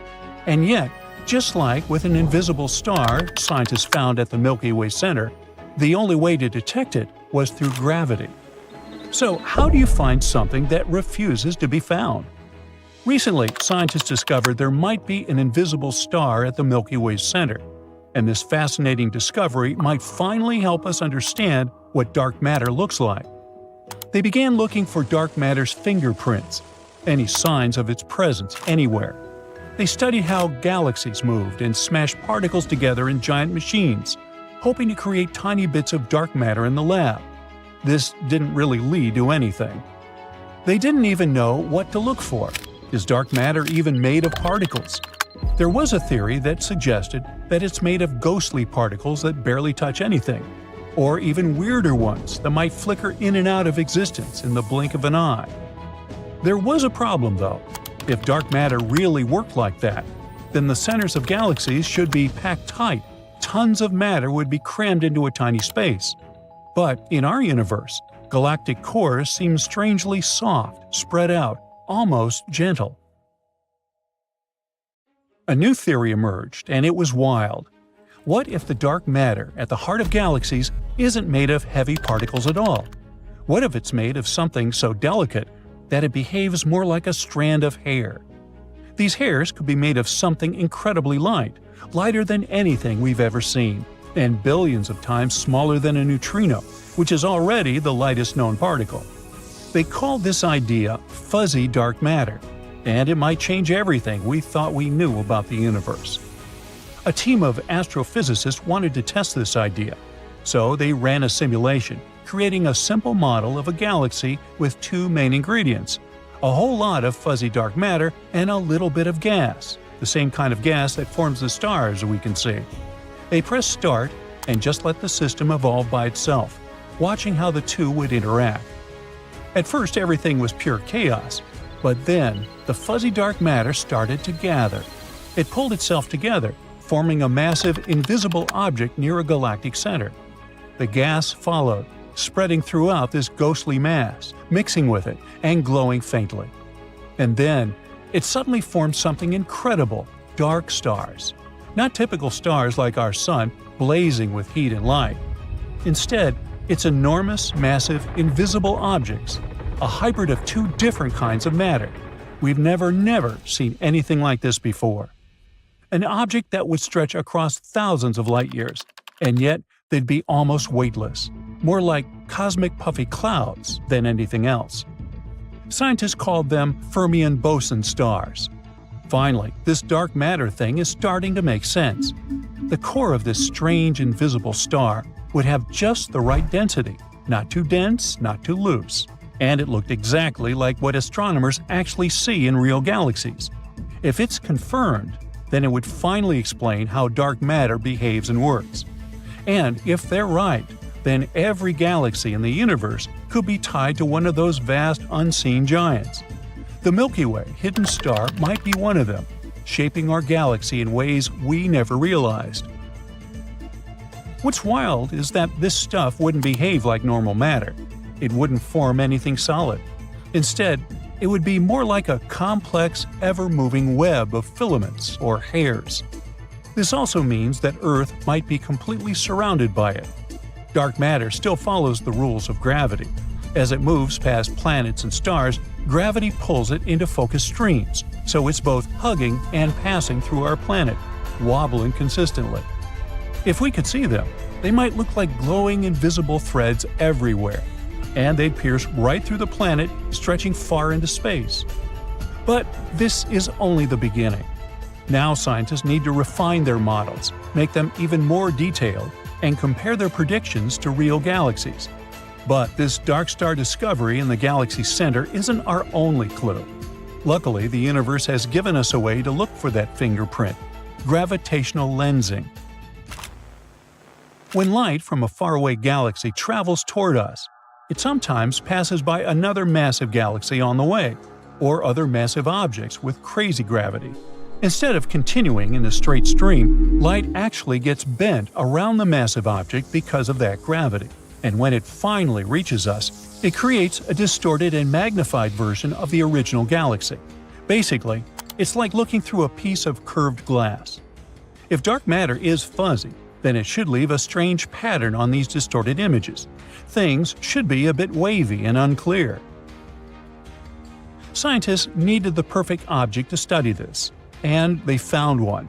A faraway galaxy whose light was bent by gravity, creating a strange stretched-out image. They used super powerful radio telescopes, connected them all over the world, and turned them into one giant telescope as big as the Earth itself. With this, they could zoom in so much that they could see details of that galaxy as tiny as a grain of sand on the moon. Then they ran a huge experiment. They created their own fake versions of this picture, simulations with various sizes of fuzzy dark matter particles. And at a certain point, they found the perfect match. This helped us calculate the exact mass of dark matter particles before we even detected them. And the clues are leading us right to our own galaxy. It seems like densest parts of these hairs, the roots, might be super close in the cosmic scale, just tens of thousands of miles from Earth. That's close enough for a space probe to reach. Now that scientists have found this invisible star at the Milky Way center, we just need to study it up close, send a mission to one of these roots, and then we might finally crack the greatest space mystery of all. This signal had been traveling through space for 200 million years, and now, when it finally reached Earth, it brought a fascinating story with itself. It might even help us solve an 18-year-long mystery. We caught this one in 2022. It was such an intense burst of radio waves. Even though it lit up for a fraction of a second, it outshined entire galaxies. At first, this signal hasn't caught attention because we've seen similar things before. It was a fast radio burst, or FRB for short. These guys have been a mystery for years now, all because we have no idea where they come from. Now, FRBs are brief booms of energy coming to us from all over outer space. They're barely catchable, lasting up to 3 seconds. But they're also very hard to miss, because their power is absolutely unimaginable. One little burst can release as much energy as the sun does in an entire day. They've been a puzzle for us ever since 2007. We've caught over 1,000 of those signals from literally everywhere, from our own galaxy to places as far as 8 billion light-years away. And none of them revealed where they're coming from or what they mean. At least we know they're not from extraterrestrial creatures. They have to be coming from something that happens nearly constantly, and this recent signal might finally help us learn the truth. It lasted about 2 milliseconds, and it wasn't particularly bright. But when researchers took a closer look, they realized they can actually finally track this one. They got to it immediately. They saw that the burst came from a galaxy about 200 million light-years away. In other words, this is exactly how long these radio waves have been traveling to us. The signal flickered in a weird pattern. This is what we call a scintillation. When light or radio waves travel to us, they can stumble upon unexpected crazy clouds of gas. The particles in light waves start bouncing off this gas, which disturbs the signal a little bit. So when we received it, it was a bit weird and distorted, kind of like me. But this exact cloud was what helped us locate where exactly this signal came from. Turns out, it came from a neutron star. Now these are some fascinating guys. They're the remnants of stars that live fast and burn bright. When a powerful star like this, much larger than our Earth, runs out of fuel, it can no longer support its weight. So it goes away with an insane spectacle called a supernova. During its last moments, its core collapses under its own super strong gravity, and this creates one of the densest objects in the universe. Again, a lot like me. Hey, what can I say? For curiosity, let's compare it to osmium, the most dense element on our planet. If you had a small cube of osmium, it would weigh around 0.8 pounds. That's already pretty heavy, and it means that 1 cubic foot of osmium would weigh a shocking 1,410 pounds. That's like an average cow. Now, just try to guess how much a small cube of neutron star would weigh. Wrong. It would be a horrifying 7 billion tons per one little cube. Don't even think about holding it in your hand. That thing would warp the fabric of reality around it. It's kind of like trying to imagine Mount Everest being squeezed into a tiny ball. Hard to even imagine. So, even though they're so heavy, these stars are surprisingly small, only about 6 miles in radius. That's like a city size, and it would still weigh more than our Sun. But if that's not enough horror for you, the neutron star we're talking about wasn't your regular one. It was a magnetar. Now, magnetar is a rare type of neutron star. When a neutron star is born, there's only a 10% chance that it will become one of those guys. It can happen if, while the star is collapsing, its magnetic field grows wildly stronger. The spin is rapid, the insides are going wild, and boom, we've got a magnetic field 1 trillion times stronger than Earth's. More than that, these are among the most extreme magnetic fields in the entire universe. They can literally rip atoms apart. Which is exactly what they do. They just rip everything apart. So they end up being surrounded by a super hot, electrically charged soup of particles called plasma. The magnetic field is going wacky, twisting, and bending the plasma as it sees fit. And this all just ends up as an ultra-hot party. Everyone is constantly colliding, scattering, and being absorbed. Not the best place for a hangout. Now, back to our main character. The magnetar in our story also had a plasma soup and a terrifying invisible field surrounding it. And this is exactly where that mysterious signal came from. A signal was born somewhere in that place, at a distance of 6,200 miles away from the magnetar. Sounds like a lot, but that's a distance shorter than a flight from New York to Singapore. But this is very weird, because how can a radio burst even escape a place like that? Now, usually they'd end up being blocked or absorbed. Most often, radio waves end up hanging out there like in a cage. This one, however, managed to break free somehow, which means that something happened that punched through the plasma. Energy somehow goes goofy, twists and reshapes itself in such ways that it starts releasing radio waves. Now, in any case, this means that FRBs most likely come from neutron stars and various types, like magnetars or pulsars. Recently, astronomers made a new amazing telescope called CHIME, the Canadian Hydrogen Intensity Mapping Experiment, a mouthful. This one detects FRBs literally every day. FRBs are full of surprises in general. In the same year, we discovered an FRB with periodic peaks lasting over 3 seconds, much longer than typical bursts. This one could also come from a neutron star. But if it was just neutron stars, we wouldn't probably receive them all that often. It looks like these signals are very diverse and might actually be born from all sorts of places, like near black holes. So there are some other theories about their origin. For example, they could come from 2 stars smashing into each other. What could be more epic than that? A collision of 2 stars would release unimaginable energy, and they destroy each other completely. Uh-oh. Some astronomers think they could explain FRBs, but of course, that's not something that happens often at all.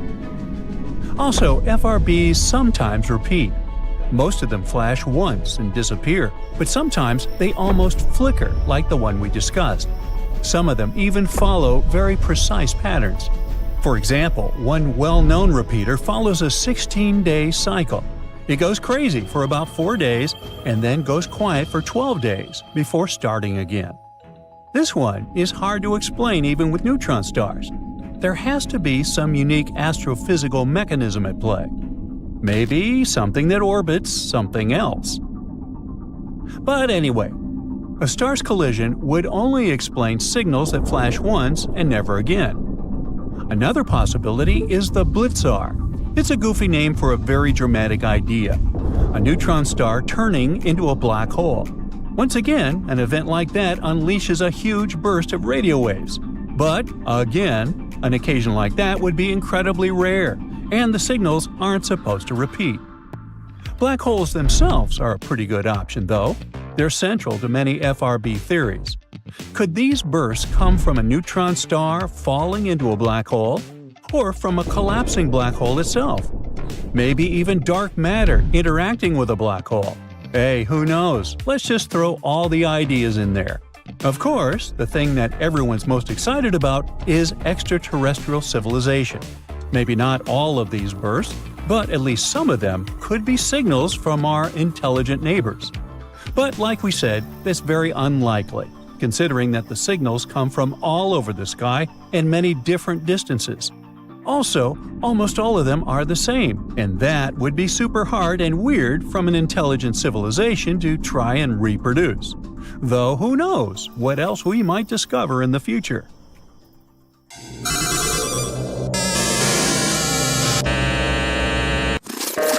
About a century ago, people envisioned the 21st century as a time filled with quirky inventions. They weren't far off the mark. We're now one step closer to establishing an actual settlement on the moon. Before we can create a new home up, we need to find a way to stay connected, beyond just transportation and shipping. Being able to send a simple text, even something as casual as, "Hey, how are you?" is essential. We can't move to the moon if we're cut off from Earth. Let me spill some tea. A lunar 4G network is currently being developed. The company leading this initiative is none other than Nokia's Bell Labs. The company, bought by the world-famous Finnish company that started out as a paper mill in the 19th century and later ventured into the cell phone industry, creating iconic devices long before Apple launched its first phone. Once the network is completed, it will be loaded onto a lander, deployed, and connected using specialized radio equipment. But don't think this is just a fun experiment. It has significant purposes. The Lunar Outpost rover, one of the vehicles involved in this mission, will thoroughly explore an area known as the Shackleton Connecting Ridge. Another rover, the Micronova, will investigate a lunar crater in search of ice. When they discover ice and capture images, this information will be first transmitted to the lander and then relayed to Earth, an unprecedented achievement in history. Moreover, the importance of a reliable phone connection cannot be overstated. Currently, astronauts communicate via radio. But NASA aims to establish a lunar communication system capable of supporting high-resolution video. Effective communication during space missions is as crucial as food and water, and with this new lunar 4G technology, video calls on the moon could soon become a reality. Plus, thanks to lunar 4G, we'll be able to track how the endangered species sent to the moon are doing. Oh, sorry, I completely forgot to mention something important. As more species edge closer to extinction today, scientists are collecting samples from animals, plants, and other organisms to store in biorepositories around the globe. Unfortunately, the conditions on Earth are far from ideal for these modern-day Noah's Arks. Hence, the decision to build 1 or 2 vaults on the moon makes perfect sense. On the moon, there's a permanently shadowed region at its south pole. It may seem like a fortunate coincidence, but some lunar craters may meet the criterion of temperature, -320 degrees Fahrenheit, which is precisely what we need for long-term self-storage. Initially, the plan was to construct the vault in lava tubes that run beneath the moon's surface, but that would have posed significant risks. This design requires a special solar-powered cooling system, and any accidental loss of power could be catastrophic, resulting in the destruction of all the samples. However, if we built it in a forever frozen shadowed area, the vault wouldn't need any energy or human maintenance. Bingo! It sounds almost too good to be true, and indeed there are several complications. For instance, dust is an omnipresent issue on the moon, infiltrating everything. If the storage requires seals, a dust mitigation system must be developed, which has not yet been created. So for now, it remains a theoretical concept rather than a practical solution. 50 feet. Why don't you turn around and let them get a view from there? And I know you want to learn about real things, not just concepts. Here's something real for you. The moon is full of human waste, carefully packed into bags. According to estimates, there are around 96 of these bags you'd probably prefer to never open. But you never know what exactly is hidden inside. It could be any product of the human body out there. So, if we ever make it to the moon and you accidentally stumble upon a mysterious bag, my advice is to resist the urge to open it. Instead, you can hand it over to scientists. They say they're eager to get their hands on them. Humans are incredible, in a rather unfortunate way. We haven't even established a proper settlement on the moon yet, but there's already around 200 tons of junk scattered about. It piles up there as if it were a teenager's room rather than a celestial body. Alongside those rather unappealing human waste bags, you'll also find cameras, drills, towels, brushes, rakes, a multitude of other technical items, and, surprisingly, a falcon's feather. I'll explain that in a moment. At the end of Apollo 15's final moonwalk, David Scott pulled out a falcon's feather and a hammer to demonstrate Galileo's theory that in the absence of air resistance, different objects fall at the same rate. Amidst all that junk, there's an actual piece of art, so we could say that the moon, if it doesn't have the very first art museum, at least boasts a small exhibition. The crew of Apollo 15 took a 3.5-inch tall aluminum figure to the moon. Created by a Belgian artist, it's called the Fallen Astronaut, and it was laid on its side with a plaque listing the names of astronauts and cosmonauts who contributed to exploration. But the list of odd objects on the moon doesn't end there. If you ever find yourself in need of cash, you can find it on the moon, since a stack of $2 bills was simply forgotten there. Yep, a lot of material has been collected since 1969, when humans first stepped on the moon. it's one small step for man, one giant leap for mankind. Our natural satellite was first seen in a telescope in 1609. But what about its true age? To understand that, we need to start with how the moon first formed. Back in the mid-80s, a conference in Hawaii brought together a bunch of scientists to figure out where the moon came from. They came up with a pretty cool idea. The moon probably formed with the stuff that our planet Earth donated. Picture this. A Mars-sized object crashed into the early Earth, flinging molten materials into space, which eventually came together to become the moon we see today. This theory clears up a lot of mysteries. For instance, it used to baffle folks why the moon has such a small iron core. The answer is simple. It formed from Earth's outer layer, which isn't rich in iron. And that pale crust of the moon? It's just minerals that floated to the top when the molten moon cooled down. At first, the moon was super close to Earth, but it's been slowly drifting away at about 2 inches a year, even while you're watching this video. Figuring out when this all went down, though, is a bit tricky. The Apollo astronauts brought back a bunch of moon rocks, which helped scientists estimate their ages. The oldest ones are around 4.35 billion years old, which is about 200 million years after the solar system kicked off. So, here's the thing. There's no exact date for when the moon formed, but there are several interesting theories. One idea is that the age of these rocks could mean the moon is around 4.35 billion years old. But some scientists who look at how planets form think that most of the material in the early solar system came together way before that 200 million year mark.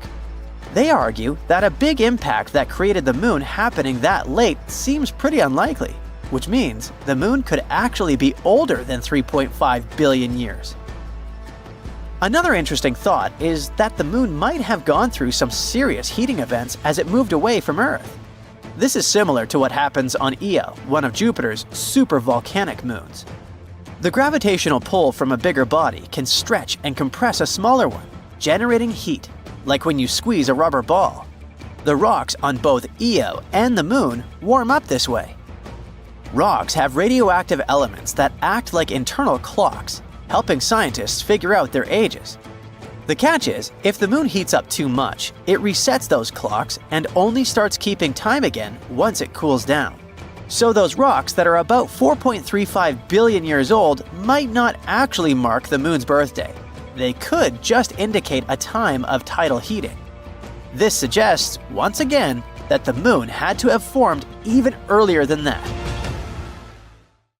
Now see here, astronomers have recently discovered a neutron star, also known as a dead star, spinning at an extraordinary speed of 716 times per second. It makes it one of the fastest spinning stars we've ever found in the universe. And it's not just about its speed. The surface of this neutron star is erupting with super powerful explosions almost non-stop. But before we dig deeper into the mystery of this neutron star, let's figure out what these stars really are. They form from the remnants of massive stars that are at least 8 times the mass of the Sun. When such stars exhaust their nuclear fuel, they can no longer counteract the force of gravity pulling their matter inward. This leads to the collapse of their cores, triggering a massive supernova explosion that blows away the outer layers of the star. What's left behind is an ultra-dense core. That's a neutron star.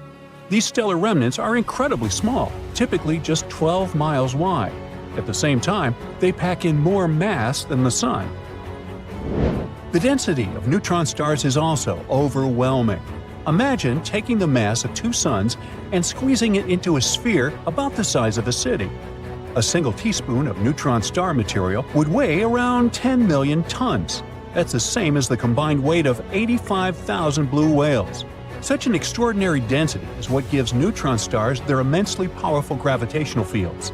When matter falls onto a neutron star, it accelerates to speeds of millions of miles per hour before slamming into the surface. The energy release from such impacts is truly astonishing. Now, despite its name, inside a neutron star, there are not only neutrons.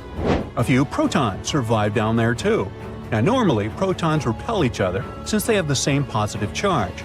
But in a neutron star, that crushing gravity forces them so close together that the strong nuclear force takes over. It pulls them toward the neutrons like they're all part of the same team. Inside the star, things get stranger the deeper you go.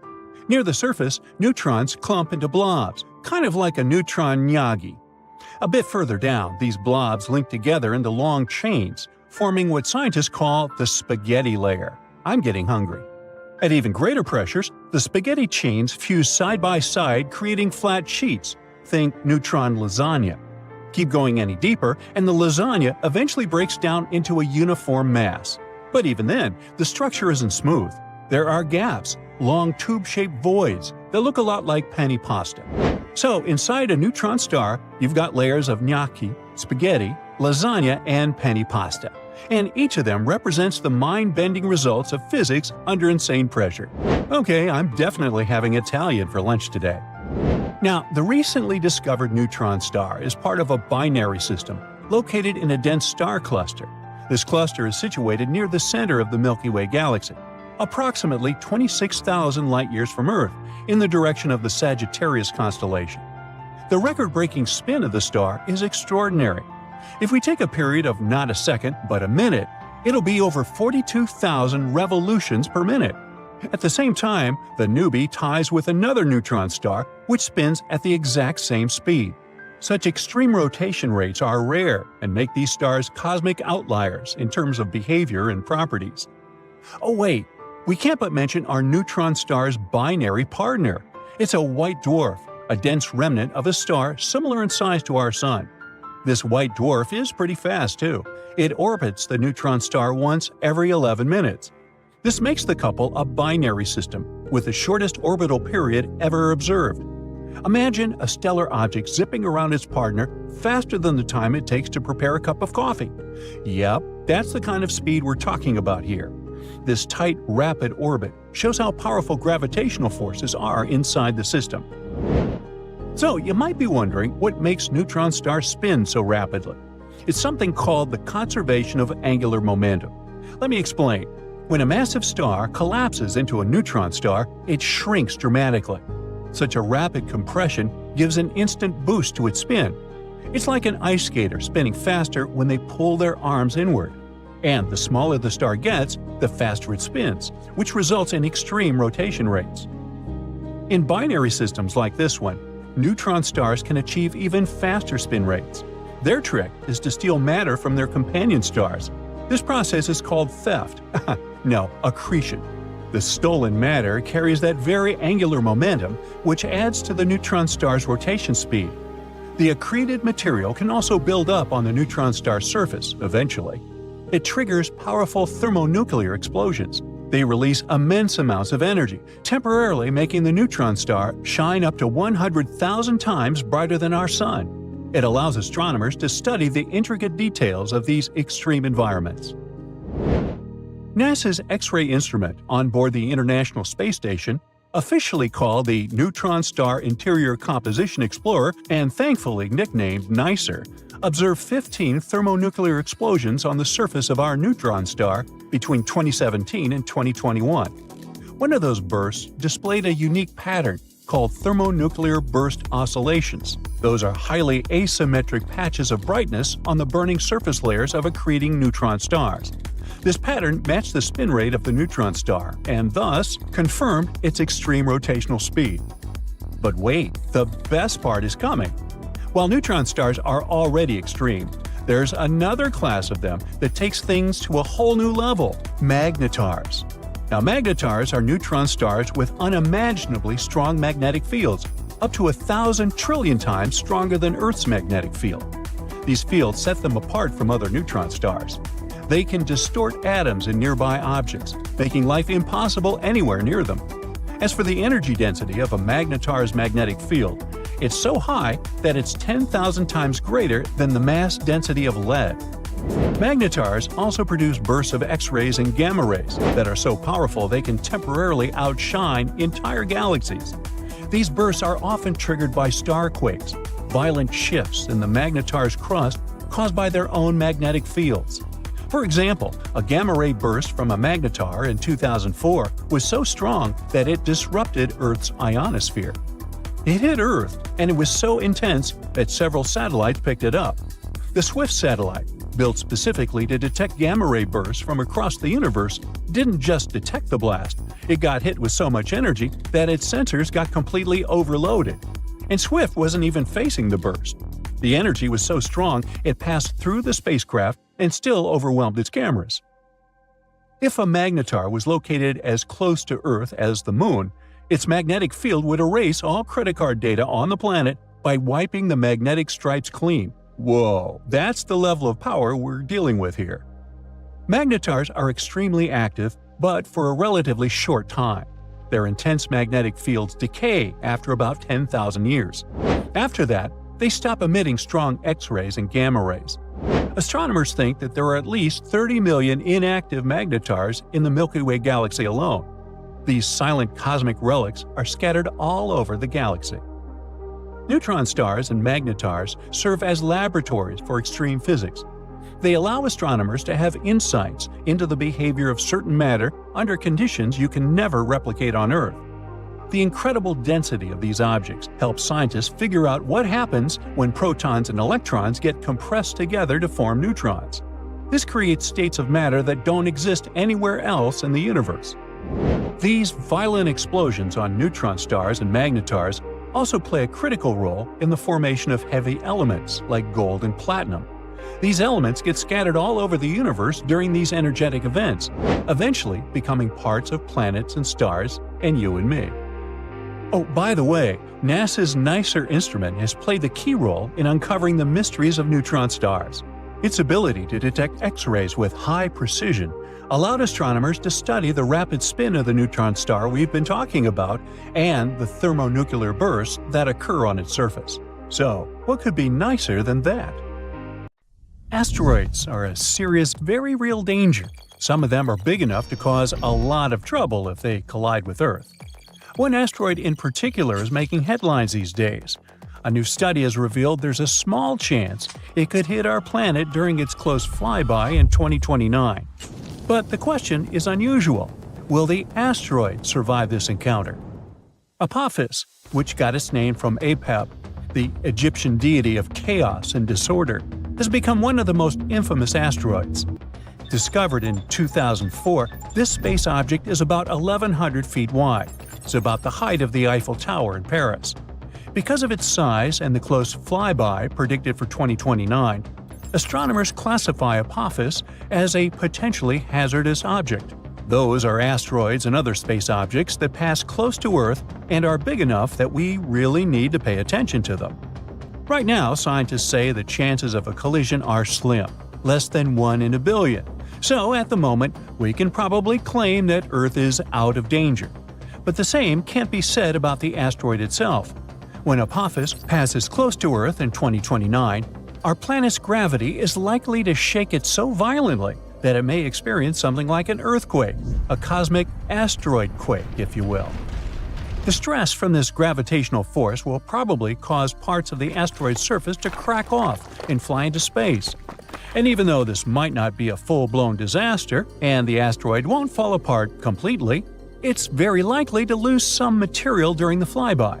Some of this debris might just stick around in orbit, while other bits could fly off into deep space. Over time, this catastrophe could affect Apophis's rotation, causing it to spin differently or tilt in a way it hasn't before. And this is a phenomenon scientists are really interested in, because it could teach us a lot about how asteroids react when powerful gravity is pulling on them. Now, let's get back to Earth. Well, we haven't left. Anyway, even though the asteroid isn't big enough to wipe out the planet like the asteroid that destroyed the dinosaurs, it's large enough to cause serious damage to a large city if it ever collided with Earth. It could mess with the climate all over the planet, too. At the moment, it looks like the space rock will sail past Earth at a distance of around 20,000 miles. It's still worryingly close, but far enough to avoid a collision. To put it in perspective, that's less than a tenth of the distance between Earth and the Moon. So while Apophis likely won't hit us, this flyby could still cause problems for some of the satellites orbiting Earth. They will be much closer to Apophis than we are. The key point is that we can't rule out a risk of a collision in a few more years. As Apophis gets closer, astronomers will keep a very close eye on its trajectory to make sure it doesn't veer off course due to the influence of Earth's gravity. In fact, this gravitational pull could actually cause some serious changes to the asteroid itself. Now, even though Apophis is not likely to cause a global disaster if it were to hit Earth, the consequences would still be pretty severe.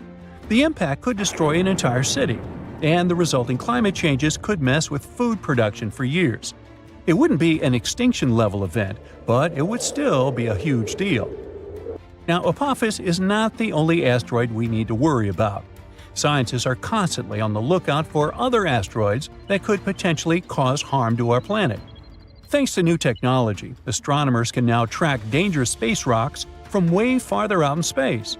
One cool new method they're using involves studying meteor showers. These showers are actually caused by long-period comets that have been orbiting the Sun for hundreds or even thousands of years.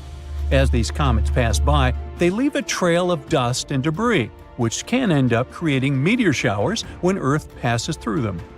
Scientists analyze the properties of meteor showers, like their speed, direction, and where they come from.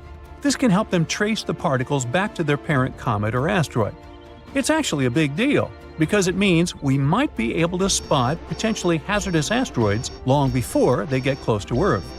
The upcoming Legacy Survey of Space and Time project, which is being run out of the Vera Rubin Observatory in Chile, is going to help astronomers track these space rocks from even farther away.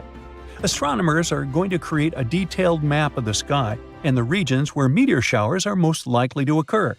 It'll help them predict which asteroids might become a problem for Earth in the future, giving us plenty of time to prepare or come up with a plan. But even now, there are many space rocks that can potentially cause a lot of trouble to our planet. Let's look at some of them. Here's the asteroid Bennu. Astronomers discovered it in 1999. This carbon-rich rock is about 1,600 feet across. It's the height of the Shanghai World Financial Center. Didn't you know that? At the moment, this asteroid is the greatest threat to Earth that we're aware of. But don't panic yet. The collision won't happen for a long time. In fact, scientists calculate a 0.037% chance, which is about 1 in 2,700, of Bennu striking Earth on September 24, 2182. I won't be around then. If Bennu does hit our planet, the impact would release so much energy that it would be enough to cause massive destruction in a large region. But luckily, it wouldn't wipe out the entire planet. Still, if Bennu hit a city, the consequences could be catastrophic. NASA's OSIRIS-REx spacecraft has recently visited Bennu and returned with samples, so scientists are learning more about this asteroid all the time. The next asteroid is another one to keep an eye on. It was first discovered in 1950, but wasn't seen again until 2000. Right now, scientists say there's a very slim chance, 1 in 34,500, that it could hit Earth on March 16, 2880, 800 years into the future. So, am I worried? Nah. If it did strike, it would release so much energy it could lead to a global catastrophe, potentially wiping out humanity, or not. Our next asteroid has been discovered only recently. It was spotted in October 2023. It has a very low chance of striking Earth on October 10, 2119. Man, they got it down to the day? Now, if it were to collide with our planet, the impact would release a lot of energy, which would have a devastating effect for large areas. So, while the arrival of this asteroid is a long shot, this asteroid is still worth keeping an eye on. Now, this asteroid is known as a lost asteroid because it hasn't been seen since 2007. No wonder, it has a very uncertain orbit, and we can't predict its movements. NASA says there's a tiny chance, about 1 in 10 million, that it could strike Earth on March 3, 2030.